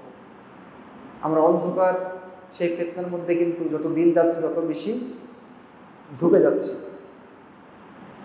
আবুল আলিয়ার একটা বক্তব্য উনি এরপরে দলিল হিসেবে পেশ করেছেন, তাআল্লামুল ইসলাম, তোমরা ইসলাম শেখো। ফাইদা তাআল্লামতুমু ফালা তারগাবু আনহু, ইসলাম শেখার পরে তোমরা সেখান থেকে আর ফিরবে না। ওয়া আলাইকুম বিসিরাতিল মুস্তাকিম, তোমরা সিরাতে মুস্তাকিমের উপরে অবিচল থাকবে। ফাইন্নাহুল ইসলাম, কারণ সেটাই ইসলাম। আমরা শুরুতে দেখেছিলাম, মনে আছে? ওয়া আন্না হাযা সিরাতি মুস্তাকিম ওয়ালা তাহরিফু আনিস সিরাতি ইয়ামিনান ওয়ালা শিমালান, তোমরা এই সিরাত মুস্তাকিম থেকে ডানে বামে সরে যাবে না। ওয়া আলাইকুম বিসুন্নতি নবিয়্যিকুম, তোমরা তোমাদের নবীর সুন্নাতকে মেনে চলবে। ওয়া ইয়াকুম ওয়া হাযিল আহওয়া, খবরদার, সতর্ক থাকবে, এই ধরনের প্রবৃত্তি অনুসরণ তোমরা করবে না। উনি বলছেন তাআম্মাল কালাম আবুল আলিয়া রাহিমাহুল্লাহ তাআলা হাযা মা আজাল্লাহু, আবুল আলিয়ার এই কথাটা তুমি একটু চিন্তা করো। কে বলছেন এই কথা? মুহাম্মদ ইবনে আব্দুল ওয়াহাব। মা আজাল্লাহু, কি দামি কথা। ওয়ারিফ জামানাহু আল্লাযী ইউহাযযিরু ফীহি মিনাল আহওয়া, আর একটু জানার চেষ্টা করো আবুল আলিয়ার সময়টা কখন ছিল? অনেক আগে। সেই সময় তিনি আহওয়া থেকে, প্রবৃত্তির অনুসরণ থেকে মানুষকে সতর্ক করছেন। অথচ সেই সময় উনি তো তাবেই ছিলেন। সেই সময় মানুষ আমাদের মতো এত প্রবৃত্তির অনুসরণ করেনি, এর শিখি পার্সেন্টও না। সেই সময় তিনি সতর্ক করছেন। কথা বলা যায়? তাহলে কি মূল্যবান এই কথা। এবং তিনি ইসলামকে সুন্নাত দিয়ে ব্যাখ্যা করছেন, ইসলামী সুন্নাত, তাই না? এটাকে উনি ইসলাম বলছেন। সম্মানিত উপস্থিতি, ওয়া খাউফুহু আলা আ'লামিত তাবিঈন ওয়া উলামাইহিম মিনাল খুরুজি আনিস সুন্নাতি ওয়াল কিতাব, এবং আবুল আলিয়া ভয় পাচ্ছেন তাবেঈদের মধ্যে যারা বিশিষ্ট বিশিষ্ট ব্যক্তিত্ব এবং উলামায়ে কেরাম, তারা সুন্নাত এবং কিতাব থেকে বের হয়ে আসতে পারেন, এই ভয় পাচ্ছেন। আবুল আলিয়ার মতো মানুষ সেই সময়ে, যে সময়ে ফিতনা বাসা বাঁধেনি, যে সময়ে এত ঝামেলা নেই, যে সময়ের মানুষের ইমান আকীদা ভালো ছিল অনেক, সেই সময়, তাহলে এখনকার আমাদের অবস্থা কি হতে পারে? তারপরে তিনি বলছেন ইয়াতাবায়্যানু লাকা মা'না কাওলিহি তাআলা ইয ক্বালা লাহু রাব্বুহু আসলিম ক্বালা আসলামতু লিরাব্বিল আলামিন, তোমার কাছে এই অর্থটা স্পষ্ট হবে। উনি বলছেন ইয ক্বালা লাহু রাব্বু আসলিম, যখন তার রব তাকে বলেছিলেন আসলিম, আত্মসমর্পণ করো, উনি বলেছিলেন আসলামতু লিরাব্বিল আলামিন, আমি মহান রব্বুল আলামিনের কাছে আত্মসমর্পণ করলাম। তাহলে এরকম একটা পরিস্থিতিতে আমাদেরকে কি করতে হবে? মহান রব্বুল আলামিনের কাছে আত্মসমর্পণ করতে হবে। এরকম আরও 2-3টা আয়াত উনি বলেছেন তারপরে, যে আয়াতগুলো আগে চলে গিয়েছে, আমি শুধু আয়াতগুলো একটু পড়ে দিচ্ছি বাস। ওয়াসা বিহা ইব্রাহিমু বানিহি ওয়া ইয়াকুবু ইয়া বানিয়া ইন্নাল্লাহা আসতাফা লাকুমুদ-দীনা ফালা তামুতুন্না ইল্লা ওয়া আনতুম মুসলিমুন ওয়া ক্বাউলুহু তাআলা ওয়া মান ইয়ারগহাবু আন মিল্লাতি ইব্রাহিমা ইল্লা মান সাফিয়া নাফসা। এই উপরে আমাদের কথা হয়ে গেছে, তাই না? সুতরাং আমরা আর এখানে কথা বলছি না। তো উনি বলছেন ওয়া আশবাহু হাযিহিল উসুল আল কিবার আল্লাতী হিয়া আসলুল উসুল ওয়ান নাসু আনহা ফি গাফলা। এই যে আয়াতগুলো, এই যে হাদিসগুলো, এগুলো সব বড় বড় মূলনীতি, তাই না? অথচ মানুষ সেখান থেকে বড়ই গাফেল। এগুলো সব বড় বড় মূলনীতি, এই আয়াতগুলো, এই হাদিসগুলো, কিন্তু মানুষ উদাসীন, গাফেল। وبمعرفته يتبين معاني الحديث في هذا الباب وامثالها। এই আয়াতগুলো যদি কেউ বোঝে, তাহলে এই মর্মে বর্ণিত হাদিসগুলোর অনুবাদ, ব্যাখ্যা সে বুঝতে পারবে, তাই না? ওয়া আম্মাল ইনসান আল্লাযী ইয়াকরাউহা, এগুলো মুহাম্মদ ইবনে আব্দুল ওয়াহাবের বক্তব্য আমি পড়ছি। ওয়া আম্মাল ইনসানু আল্লাযী ইয়াকরাউহা ওয়া আশবাহাহা, আর যে লোকটা এই আয়াতগুলো পড়ে এবং এই ধরনের আরও যত আয়াত আছে সেগুলো পড়ে, ওয়া হুয়া আমিনুন মুতমাইন্নুন আন্নাহা লা তানালুহু, আর সে খুব নিশ্চিত থাকে, নিরাপদ থাকে যে এই আয়াতগুলো আসলে তাকে উদ্দেশ্য করে না। ওয়ায়াদুন্নুহা ফি কওমিন কানু, এবং সে মনে করে যে এটা ওই যাদের চলে গেছে ওদের জন্য ছিল।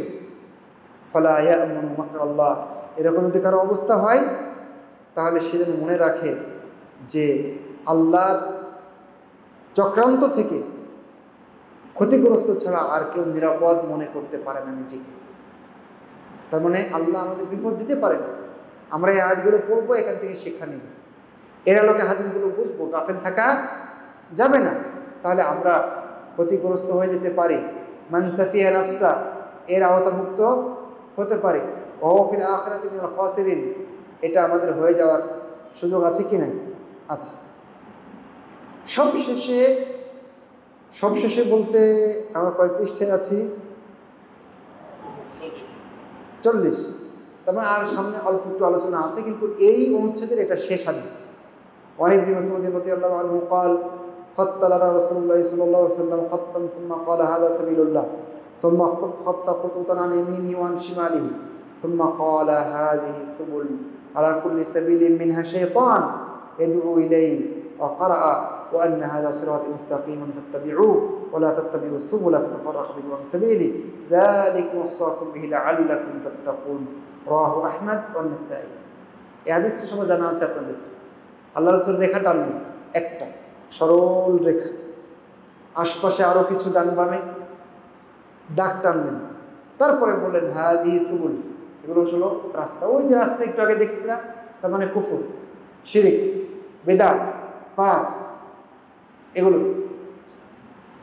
তারপর আল্লাহ রাসূল বললেন যে প্রত্যেকটা পথে শয়তান একজন করে বসা আছে, বসে থেকে চুপচাপ নাই। এদু হইলে শয়তান ওদিকে ডাকছে, আসো আসো আসো। কাউকে শিরকে ঢুকাচ্ছে, কাউকে বিদআতে ঢুকাচ্ছে। আর বিদআতে ঢুকানো এটা শয়তানের কাছে বেশি প্রিয় এবং সহজ। ইবাদত বলে চালিয়ে দিবে, এই জন্য সহজ। এরপর আল্লাহ রাসূল আয়াতটা পড়লেন, যে আয়াতের ব্যাখ্যা আমরা এর আগে করেছি। তাহলে আমরা এখন চলে যাচ্ছি পরের অনুচ্ছেদে। হ্যাঁ, এটা কি শেষ? না, মনে হয় শেষ নেই। যাক, অসুবিধা নেই, আমাদের তো পৃষ্ঠা তো আর বেশি নাই, পৃষ্ঠা বেশি নেই। কয়টা আছে? 8টা, 7-8টা আছে, শেষ হয়ে যাবে ইনশাআল্লাহ। মাজা বাবু মাজা ফি গুরবাতিল ইসলাম ওয়া ফাদলিল গুরাবা। গুরবাতুল ইসলাম বোঝেন? মানে ইসলামের যারা অনুসরণ করে তাদের সংখ্যা লঘু হয়ে যাবে, কমে যাবে, ঠিক আছে? আর এই সময় যাদের সংখ্যা কমে যাবে তাদের কি মর্যাদা, এই মর্মে আমাদেরকে এখন উনি বেশ কিছু আলোচনা করবেন। তাহলে ইসলাম কি হবে? একটা সময় ইসলাম গরিব ছিল। গরিব মানে কি জানেন? গরিব মানে মূলের অর্থ হলো প্রবাসী, যারা এক জায়গা থেকে নতুন আর এক জায়গায় যায়। আমি এখন এদিক দিয়ে হাঁটলে আমাকে কেউ চিনবে, কিন্তু আমার এলাকায় থাকলে অনেকেই বলবে কবে আসছো, কী বিষয়, আসো বসো, তাই না? তো আমি এখানে গরিব। তো ইসলাম এরকম গরিব, তার মানে মানুষ নেবে না,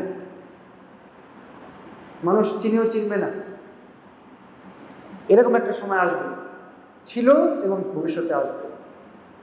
ঠিক যখন এই অবস্থায় যারা ইসলাম মানবে তাদের ফজিলত আছে কি নাই তা নিয়ে কথা। এই আওয়াজ কি বাইরে যাচ্ছে? চালিয়ে যাই। وقوله تعالى فلولا كان من القرون من قبلكم أولو بقية ينهون عن الفساد في الأرض إلا قليلا ممن أنجينا منهم। এর মানে কি, তোমাদের আগে যারা যে সমস্ত গোত্র, বংশ, প্রজন্ম চলে গিয়েছে তাদের মধ্যে কি এরকম হলে ভালো হতো না? এমন কিছু ভালো মানুষ, প্রজ্ঞাবান মানুষ থাকলে ভালো হতো না, যারা জমিনে ফাসাদ সৃষ্টি করা থেকে নিষেধ করত? এরকম থাকলে ভালো হতো না? কিন্তু নাই তো। তারপরে আল্লাহ বলছেন ইল্লা কলিলাম মিম্মান আনজাইনা মিনহুম, তবে অল্প সংখ্যক আছে যাদেরকে আমি তাদের সবার মধ্য থেকে মুক্তি দিয়েছি। গর্ব পেয়েছেন, অল্প সংখ্যক পেয়েছেন এবং তাদের ফজিলত পাওয়া গেছে না? পাওয়া গেছে। তার মানে ফাসাদ, শিরকের উপরে ফাসাদ আছে, বিদাত, শিরকের পরে বিদাতের অবস্থান আমরা বলতে পারি, বা বিদাতকে বৃহত্তরভাবে আবার বিদাত বলতে শিরকেও অন্তর্ভুক্ত করে অনেক সময়। তো যাই হোক, এর চেয়ে বড় ফাসাদ হয়, তো সেখান থেকে যদি কেউ রক্ষা করে তাহলে আল্লাহ তাকে রক্ষা করবেন। এই জন্য আহলুস সুন্নাহ ওয়াল জামাতকে বলা হয় ফিরকা নাজিয়া, কারণ তারা মুক্তি পাবে, কারণ তারাই হলো গোরাবা। আজও তারা গোরাবা, আপনি দেখেন আজও তারা গোরাবা, তারা অল্প। যারা বলে কোরআন এবং হাদিস বাইরে কিছু বুঝি না, আর একটা জিনিস দেখতে চাই, সেটা হলো এখানে সাহাবীদের আমল আছে কি না। এদের সংখ্যা পাবেন না বেশি একটা। আল্লাহ রাসূল বললেন বাদাল ইসলামু গরীবান ওয়া সায়াউদু গরীবান কামা বাদা ফাতুবা লিল গুরাবা। ইসলাম তো অপরিচিত ছিল, এর লোক সংখ্যা খুব কম ছিল, আবার সেই অবস্থায় ফিরে আসবে ঠিক যেভাবে শুরু হয়েছিল। ফাতুবা লিল গুরাবা, অতএব যারা সেই স্বল্প সংখ্যক তাদের জন্য শুভ সংবাদ। অন্য আরেকটা বিবরণে আছে আল্লাহ রাসূলকে বলা হয়েছিল মাইল গুরাবা, আল্লাহ রাসূল এই অল্প সংখ্যক মানুষ কারা? তিনি বলেছেন আন-নুযাউ মিনাল কাবাইল, এরা হলো বিভিন্ন গোত্র থেকে বের হওয়া অল্প কিছু মানুষ, তাই না? এই বাস্তবতা আমার কাছে এখনো লাগে, এই হাদিসটার বাস্তবতা। আমার মনে হচ্ছে যেন আল্লাহ রাসূল তার জামানার কথাও বলেছেন, যখন অল্প সংখ্যক মানুষ, আবু বকর, তার আগে খাদিজা, আলী, বিলাল, সোহাইব আর রুমি, এরকম কয়েকজন মানুষ মাত্র ইসলাম গ্রহণ করেছিলেন। গরীব, পিওর ইসলাম, পরিপূর্ণ জীবন বিধান, তাও মানুষ নেয় না। ঠিক এখন কিন্তু একই টাইপের অবস্থা। এই জন্য আল্লাহ রাসূল একটা বাক্য বলেন যে এরা বিভিন্ন গোত্র থেকে আসা অল্প কিছু অপরিচিত মানুষ। অন্য বর্ণনায় আছে আল গোরাবা, গোরাবা কারা জানো?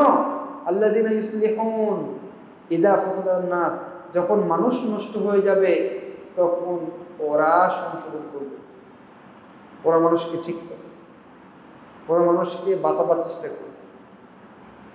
তারা কোন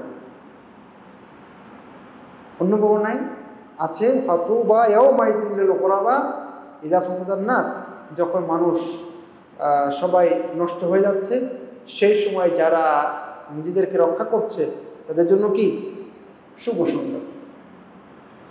এরকম আরেকটা বিবরণে আছে ফাতুবা লিল গুরাবা আল্লাযিনা ইউসলিহুনা মা আফসাদান নাস মিন সুন্নতি। দেখেন, যারা আমার সুন্নতের মধ্য থেকে অনেক সুন্নাতকে নষ্ট করে দিচ্ছে, গোড়া কেটে দিচ্ছে, ওটাকে বিদাতে পরিণত করছে, এগুলো যারা ঠিক করবে ওরা হলো গোরাবা, এদের সংখ্যা বেশি না এবং তাদের জন্য শুভ সংবাদ। বুঝতে পেরেছেন? এবার আবু উমাইয়া তিনি বলছেন সাআলতু আবা সা'লাবা আল খুশানি, আমি আবু সা'লাবা আল খুশানিকে জিজ্ঞেস করলাম। আবু সা'লাবা আল খুশানি একজন সাহাবী, তাকে জিজ্ঞেস করলাম কাইফা তাকুলু ফি হাযিহিল আয়া, আপনি এই আয়াতের ব্যাপারে কি বলতে চান? ইয়া আইয়ুহাল্লাযীনা আমানু আলাইকুম আনফুসাকুম লা ইয়াদুররুকুম মান দাল্লা ইযা ইহতাদাইতুম, হে ঈমানদারগণ, তোমরা নিজেদেরকে নিয়ে থাকো, নিজেদের ওয়েল ইওর ওন মেশিন, নিজেদের চরকায় তেল দাও, নিজেদেরকে বাঁচাবার চেষ্টা করো। লা ইয়াদুররুকুম মান দাল্লা ইযা ইহতাদাইতুম, তোমরা হেদায়েত পেয়ে গেলে কেউ যদি পথভ্রষ্ট হয়ে যায় তাহলে তোমাদের কোনো ক্ষতি নেই। তোমরা হেদায়েত পেয়েছো না, যথেষ্ট। কে পথভ্রষ্ট হলো হোক। এই আয়াতের ব্যাপারে আপনি কি বলেন? এর কি ব্যাখ্যা হতে পারে? উনি বলছেন আমা আল্লাহি লাকাদ সাআলতু আনহা খাবীরান, আরে আমি অত্যন্ত অভিজ্ঞ একজনকে এই ব্যাপারে জিজ্ঞেস করেছিলাম। তিনি কে? রাসূলুল্লাহ সাল্লাল্লাহু আলাইহি ওয়াসাল্লাম।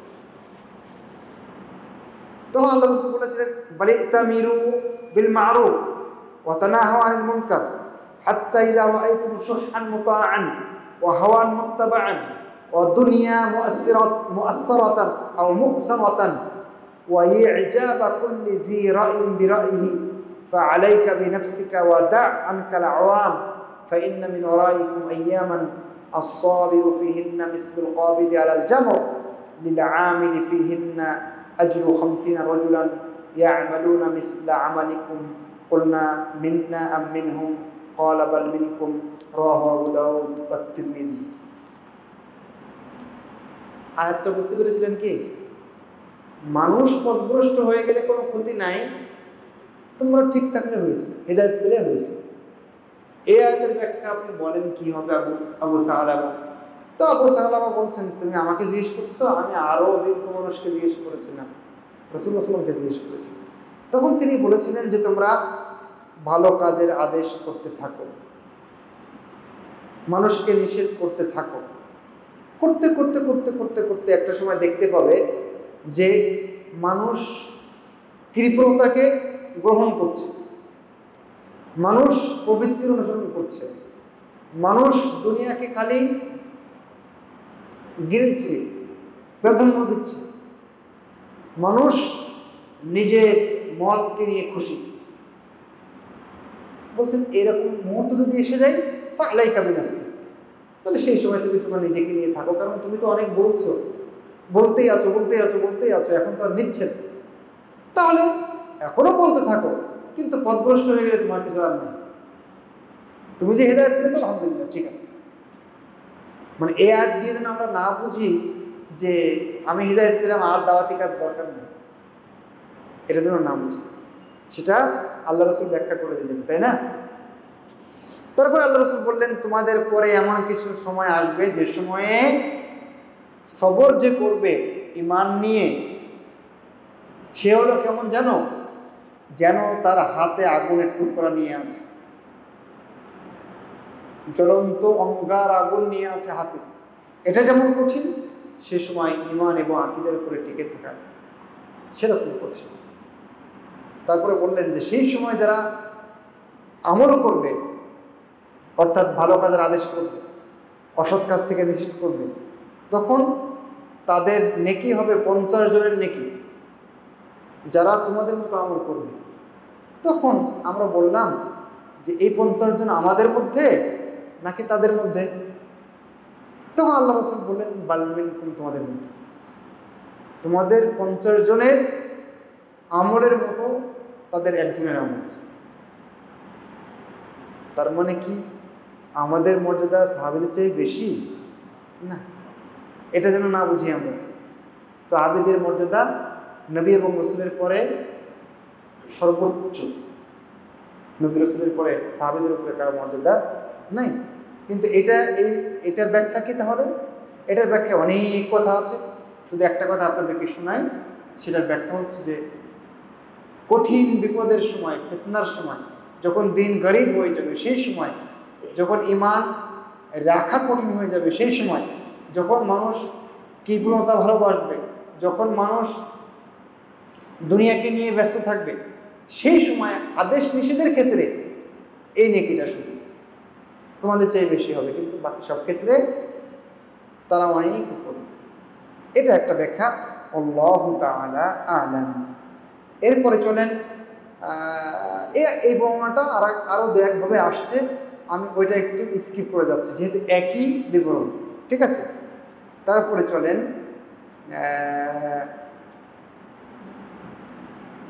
এর পরের জায়গাটাও একই রকম, পরের যে হাদিসটি এসেছে সেটাও কাছাকাছি মিল আছে, এই জন্য আমি আর ওদিকে আপনাদেরকে নিয়ে যাচ্ছি না।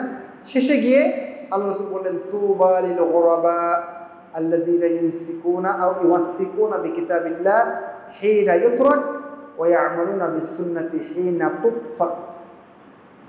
তুবা লিল গুরাবা, সেই গরিব প্রবাসী কম সংখ্যক মানুষের জন্য শুভ সংবাদ, যারা আল্লাহর কিতাব আঁকড়ে ধরে থাকবে যখন এই কিতাব পরিত্যক্ত হবে। তারা সুন্নাত অনুযায়ী আমল করতে থাকবে যখন সুন্নাতের আলো নিভে যাবে তখন। বোঝা গেছে? সম্মানিত উপস্থিতি, আমার প্রাণ প্রিয় দিনী ভাই এবং ভগ্নীগণ যারা এখানে এসেছেন, আমরা আলহামদুলিল্লাহ বইয়ের সর্বশেষ অনুচ্ছেদে এসে পৌঁছেছি। এটা নিয়ে আমরা একটু কথা বলবো। আর বোধহয় কয় পৃষ্ঠা আছে? হ্যাঁ, 5 পেজেস। হ্যাঁ, বাবু তাহযীরি মিনাল বিদআ, বিদআত থেকে সতর্কবার্তা হয়ে গেছে, কিন্তু এর আগে বিদআত থেকে বহু সতর্কবার্তা উনি দিয়েছেন, কিন্তু আবার একটু আলাদাভাবে বলার চেষ্টা করছেন, এবং এমন হাদিস, কমন হাদিস দিয়েছেন যেটা আমাদের সবার মুখস্থ আছে। এক ঢুক পানি পান করে নেই, তারপরে শেষ অনুচ্ছেদটা বলি, তাই তো?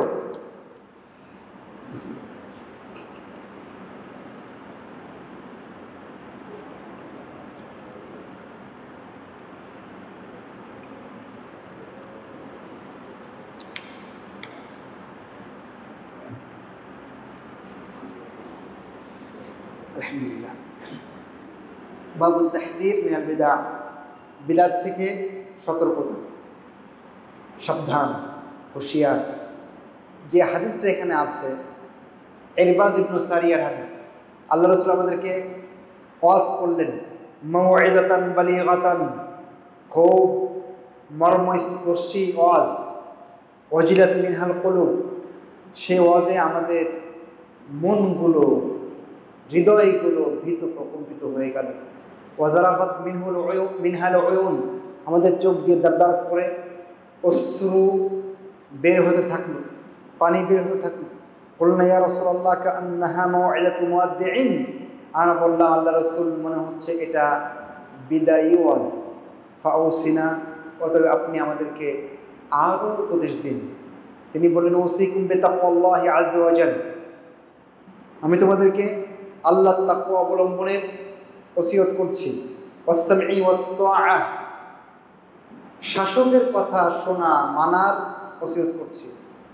ওয়া ইন তাআম্মারা আলাইকুম আবদুন, যদি কোনো দাস, কৃতদাস তোমাদের উপরে আমির হয়, শাসক হয়, তবু ওয়া ইন্নাহু মান ইয়াঈশ মিনকুম ফাসায়ারা ইখতিলাফান কাসীরা, তোমাদের মধ্যে যারা বেঁচে থাকবে তারা অচিরেই অনেক মতভেদ দেখতে পাবে। ফাআলাইকুম বিসুন্নতি ওয়া সুন্নাতিল খুলাফায়ে রাশিদিন আল মাহদিয়্যিন মিন বা'দি, অতএব তোমরা আমার সুন্নাতকে আঁকড়ে ধরে থাকবে এবং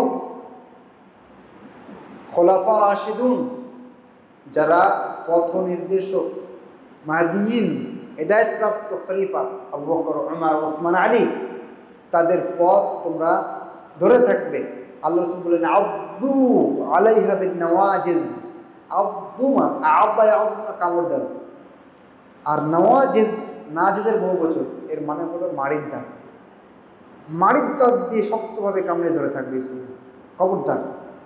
ওয়াইয়াকুম ওয়া মুহদাসাতিল উমুর, সাবধান তোমরা সব ধরনের নতুন নতুন সৃষ্টি বিদআত থেকে বেঁচে থাকবে। ফাইন্না কুল্লা বিদআতিন দালালা, কারণ প্রত্যেকটা বিদআত ভ্রষ্ট। তাহলে এখানে সতর্কতা নাই বিদআত থেকে? কতভাবে আল্লাহ রাসূল করলেন। সুতরাং এখানে ব্যাখ্যার দরকার নাই, আমরা সামনে যাই। হুযায়ফা রাদিয়াল্লাহু আনহুর একটা বক্তব্য দেখেন, কি দারুণ বক্তব্য। তিনি বলছেন কুল্লু ইবাদাতিন লা ইয়াতাআব্বাদুহা আসহাবু মুহাম্মাদিন ফালা তাআব্বাদুহা, প্রত্যেকটা ইবাদত যেটাকে মুহাম্মদ সাল্লাল্লাহু আলাইহি ওয়াসাল্লামের সাহাবীগণ ইবাদত হিসেবে নেননি, ইবাদত হিসেবে গণ্য করেননি, ফালা তাআব্বাদুহা, সেটাকে তোমরা ইবাদত হিসেবে গণ্য করো না। ফাইনাল আউওয়ালা লাম ইয়াদা লিল আখিরি আও লিল আখিরি মাকালান, কারণ প্রথম যুগের মানুষগুলো পরের যুগের মানুষগুলোর জন্য কোনো কিছু ছেড়ে যায়নি। ইবাদতের, তাওহীদের, আকীদার, মানহাজের, লেনদেনের সব দিক তারা স্পষ্ট করে গেছেন, আমল করে গেছেন, বলে গেছেন। সুতরাং কোনো ইবাদত তোমাকে আবিষ্কার করা লাগবে না। দেখবে না সাহাবী করেছেন কিনা, করেছেন আলহামদুলিল্লাহ, করেননি তাহলে নাই, এটা নাই। ঈদে মিলাদুন নবী নাই, সাহাবী করেননি, নাই, ওটা কি ইবাদত হিসেবে গণ্য করা যাবে না? এরকম হাজারো আছে। তারপরে তিনি বলছেন হুযায়ফাকে চিনেন? হুযায়ফা ইবনুল ইয়ামান, ফিতনা বিষয় বিশেষজ্ঞ সাহাবী। তিনি বলছেন ফাত্তাকুল্লাহ ইয়া মা'শারাল কুররা, হে কারীরা, কারীরা মানে আমরা দেখেছিলাম আলেম এবং আমলদার, আমিল, তারা খুদু তরিকা মান কানা ক্বাবলাকুম, তোমাদের আগে যারা চলে গিয়েছেন তাদের পথ ধরো, ওই পথেই মুক্তি। এবার আরেকটা বিবরণ আপনাকে শোনাই। আমর ইবনে ইয়াহইয়া বলছেন, আমি আমার বাবাকে শুনেছি বলতে যে কুন্না নাজলিসু আলা বাবি আব্দুল্লাহ ইবনে মাসউদ, আমরা আব্দুল্লাহ ইবনে মাসউদের দরজায় বসতাম ক্বাবলা সালাতিল গাদাতি, ফজরের সালাতের আগে। ফাইদা খরাজা মাশাইনা মাআহু ইলাল মসজিদ, যখন তিনি বের হতেন আমরাও তার সাথে মসজিদে বের হতাম। ফাজাআনা আবু মুসা আল আশআরী, একদিন আবু মুসা আমাদের কাছে আসলেন, আশআরী আবু মুসা আল আশআরী আমাদের কাছে আসলেন, এসে বললেন আখরাজা ইলাইকুম আবু আব্দুর রহমান বা'দু, তোমাদের কাছে কি আবু আব্দুর রহমান অর্থাৎ আব্দুল্লাহ ইবনে মাসউদ এখনো আসেননি? তখন আমরা বললাম না আসেননি। ফাজালাসা মা'ানা, উনি আমাদের সাথে বসে পড়লেন যে দেখি কখন বের হয় আব্দুল্লাহ ইবনে মাসউদ। হাত্তা খরাজা, বসেই থাকলেন তিনি, অবশেষে তিনি বের হলেন। ফালাম্মা খরাজা কুন্না ইলাইহি জামিআন, যখন তিনি বের হলেন আমরা সবাই তার দিকে এগিয়ে গেলাম। ফাকালা আবু মুসা তাকে বললেন, ইয়া আবু আব্দুর রহমান ইন্নী রাআইতু আনিফান ফিল মসজিদে আমরান আনকারতুহু ওয়া লাম আরা আলহামদুলিল্লাহ ইল্লা খায়রান, আমি একটু আগে মসজিদে একটা আজীব বিষয় দেখলাম, যেটা আমার কাছে অপরিচিত লেগেছে, কেমন লেগেছে, তবে আমার কাছে ভালোও লেগেছে। কেমন মানে এরকম কাজ করতে দেখিনি, তবে কাজটা ভালোই মনে হচ্ছে আমার কাছে। আব্দুল্লাহ ইবনে মাসউদ বললেন, তাহলে কাজটা কি বলো? তখনই বললেন, ইন ইশতা ফাসাতারাহু, যদি আপনি সামনে কিছু সময় বেঁচে থাকেন তাহলে দেখতে পাবেন, আপনি দেখবেন সেটা। ক্বালা রাআইতু ফিল মসজিদে কওমান আমি মসজিদে কিছু মানুষকে দেখেছি তারা হালাকা করে গোল গোল করে বসে আছে, জুলুসেন ইয়ান্তাযিরুনা সলাত, যারা সলাতের অপেক্ষায় আছে। এখানে একদল, এখানে একদল, এখানে একদল, এখানে ফি কুল্লি হালকাতিন রাজুলুন, প্রত্যেকটা দলে হালাকায় একজন করে লোক আছে। ওয়া ফি আইদিহিম হাসা, সবার হাতে কি আছে? কঙ্কর আছে, ছোট ছোট পাথরের কঙ্কর আছে। ফায়াকুলু কাব্বিরু মিয়া, এই দলনেতা বলছে 100 বার আল্লাহু আকবার বলো। ওরা বলছে আল্লাহু আকবার, আল্লাহু আকবার, আল্লাহু আকবার, আল্লাহু আকবার, এভাবে গুনে রেখেছে পাথর। 100 বার হয়ে গেল। ফায়াকুলু হাল্লিলু মিয়া, 100 বার লা ইলাহা ইল্লাল্লাহ বলো। ফায়ুহাল্লিলুনা মিয়া, তারা 100 বার লা ইলাহা ইল্লাল্লাহ বলছে। তারপরে বলছে সাব্বিহু মিয়া, 100 বার সুবহানাল্লাহ বলো, তারা তাই বলছে। ফামাদা ক্বালা ফামাদা কুলতা লাহুম, এবার আব্দুল্লাহ ইবনে মাসউদ বলছেন, আচ্ছা তুমি ওদেরকে কি বলেছো? তখন বলছেন যে মা কুলতু লাহুম শাইআন ইন্তিযারা রাইকা আও ইন্তিযারা আমরিকা, আপনার অভিমত না পেয়ে বা আপনার আদেশের অপেক্ষায় আমি তাদেরকে কিছুই বলিনি, যে আপনি দেখি কি বলেন।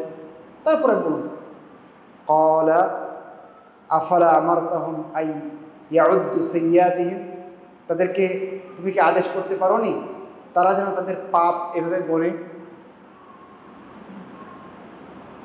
ওয়া যামিনতা লাহুম আল্লা ইয়াদিআ মিন হাসানাতিহিম শাই সুম্মা মাদা ওয়া মাদাইনা মাআহু, তারপরে তিনিও হাঁটতে লাগলেন, আমরাও হাঁটতে লাগলাম। হাত্তা আতা হালাকাতা মিন তিলকা আল হিলাক, এইভাবে তিনি একটা এরকম হালাকার কাছে এসে পৌঁছলেন অবশেষে। কে? আব্দুল মাসউদ, সাথে আবু মুসা আশআরী আছেন, অন্যান্য সাহাবীও থাকতে পারে। ফাওয়াকাফা আলাইহিম, তারপরে তিনি তাদের কাছে দাঁড়ালেন। ফাকালা মা হাযাল্লাযী আরাকুম তাসনাউন, তিনি বললেন এই যে তোমরা যা করছো এটা কি? ক্বালু ইয়া আব্দুর রহমান হাসা নাউদ্দু বিহি তাকবীর ওয়াত তাহলিল ওয়াত তাসবিহ, আবু আব্দুর রহমান এটা কিছু না, এটা তো কিছু কঙ্কর, এটা দিয়ে তাকবীর, আল্লাহু আকবার, লা ইলাহা ইল্লাল্লাহ, সুবহানাল্লাহ, এগুলো একটু গুনে গুনে করছি আর কি। ক্বালা ফাউদ্দু সাইয়্যাতিকুম, ঠিক আছে তাহলে তোমরা তোমাদের পাপ গুনতে থাকো, তোমরা তোমাদের পাপ হিসাব করতে থাকো। তারপরে বক্তব্য দিতে দিতে উনি বললেন ওয়াইহাকুম ইয়া উম্মাতা মুহাম্মাদিন, হে উম্মতে মুহাম্মাদি, তোমাদের জন্য দুর্ভোগ। মা আসরা আহলাকাতাক, কিসে তোমাদের এত দ্রুত তোমাদের ধ্বংস করল? হাউলাই সাহাবাতু নবিয়্যিকুম মুতাওয়াফিরুন, সাহাবায়ে কেরাম এখনো অ্যাভেলেবল, অনেকে বেঁচে আছে। ওয়াহাদিহি সিয়াবুহু লাম তাবলা, আল্লাহ রাসূলের এই যে কাপড় এখনো টাটকা, পচে নষ্ট হয়ে যায়নি। ওয়ানিয়াতুহু লাম তুকসার, আল্লাহ রাসূলের বাসন কোসন থালা বাসন এখন ঠিকঠাক আছে, ভেঙে চুরে শেষ হয়ে যায়নি। অথচ তোমরা এত দ্রুত, তোমাদেরকে কিসে ধ্বংস করবে? ওয়াল্লাযী নাফসি বিয়াদিহি ইন্নাকুম লা আলা মিল্লাতিন হিয়া আহদা মিন মিল্লাতি মুহাম্মাদিন, যার হাতে আমার জীবন তার কসম করে বলছি তোমরা বেশি ভালো মিল্লাতের উপরে আছো, বেশি ভালো হিদায়াতপ্রাপ্ত উম্মতের উপরে আছো। মুহাম্মাদের উম্মত যেভাবে হিদায়াতের উপরে ছিল না, তার চেয়ে বেশি হিদায়াতের উপরে তোমরা আছো। মানে কি? মানে উনি এটাকে প্রশংসার জন্য বলেন, নিন্দার জন্য বলছেন।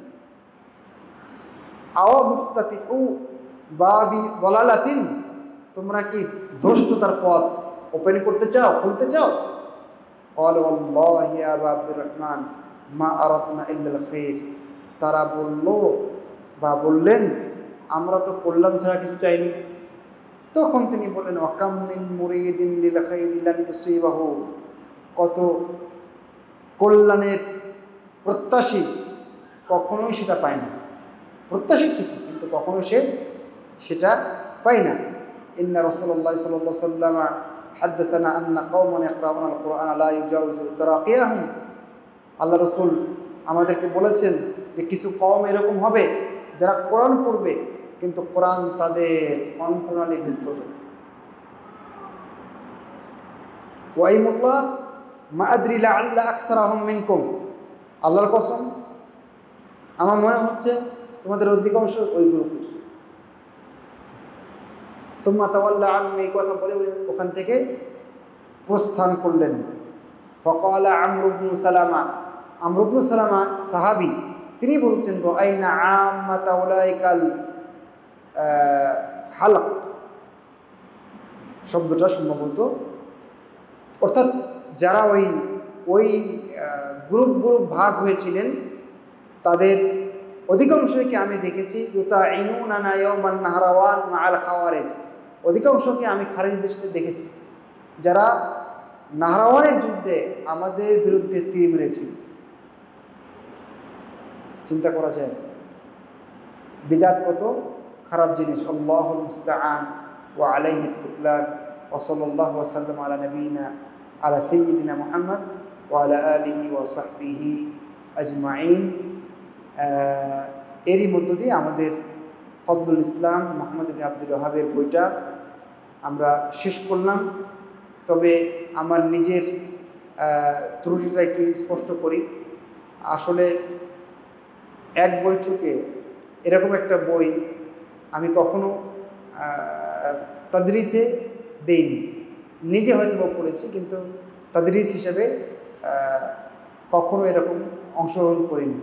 সে কারণে আমি হয়তোবা যে হক দেওয়ার কথা ছিল বা আপনারা প্রত্যাশী ছিলেন সেটা হয়তো আমি দিতে পারিনি। এটা আমার দুর্বলতা, ইনশাল্লাহ ধীরে ধীরে ঠিক হয়ে যাবে আশা করছি। আর হয়তোবা অনেক জায়গা পড়তে গিয়ে হতে পারে কোথাও আমার ভুল হতে পারে বা কোথাও আমি ছেড়ে দিয়েছি, স্কিপ করে চলে আসছি। তো যাই হোক, সব মিলিয়ে আমরা একটা রেজাল্ট তো আমরা পেয়েছি, কমপক্ষে বইটা সম্পর্কে একটা ধারণা তো পেয়েছি। সেই ধারণাটার মূল জায়গা আমি একবার বলেছি, আবারও বলছি, সেটা হলো তাওহীদ, তাওহীদ, তাওহীদ এবং তাওহীদ, সুন্নাহ, সুন্নাহ এবং সুন্নাহ। শিরিককে, বিদআতকে একেবারে পায়ের নিচে দিতে হবে, জাহেলিয়াতকে পায়ের নিচে দিতে হবে। এটাই ফজলুল ইসলামের মূল প্রতিপাদ্য। মহান রব্বুল আলামিন আমাকে আপনাকে যাবতীয় পদস্খলন থেকে রক্ষা করুন, আমাদেরকে পিওর ইসলাম এবং তাওহীদের উপরে মৃত্যু পর্যন্ত অবিচল রাখুন। আমিন। সুবহানাকাল্লাহুম্মা ওয়া বিহামদিকা আশহাদু আল্লা ইলাহা ইল্লা আনতা ওয়া আস্তাগফিরুকা ওয়া আতুবু ইলাইকা। আসসালামু আলাইকুম ওয়া রাহমাতুল্লাহি ওয়া বারাকাতুহু।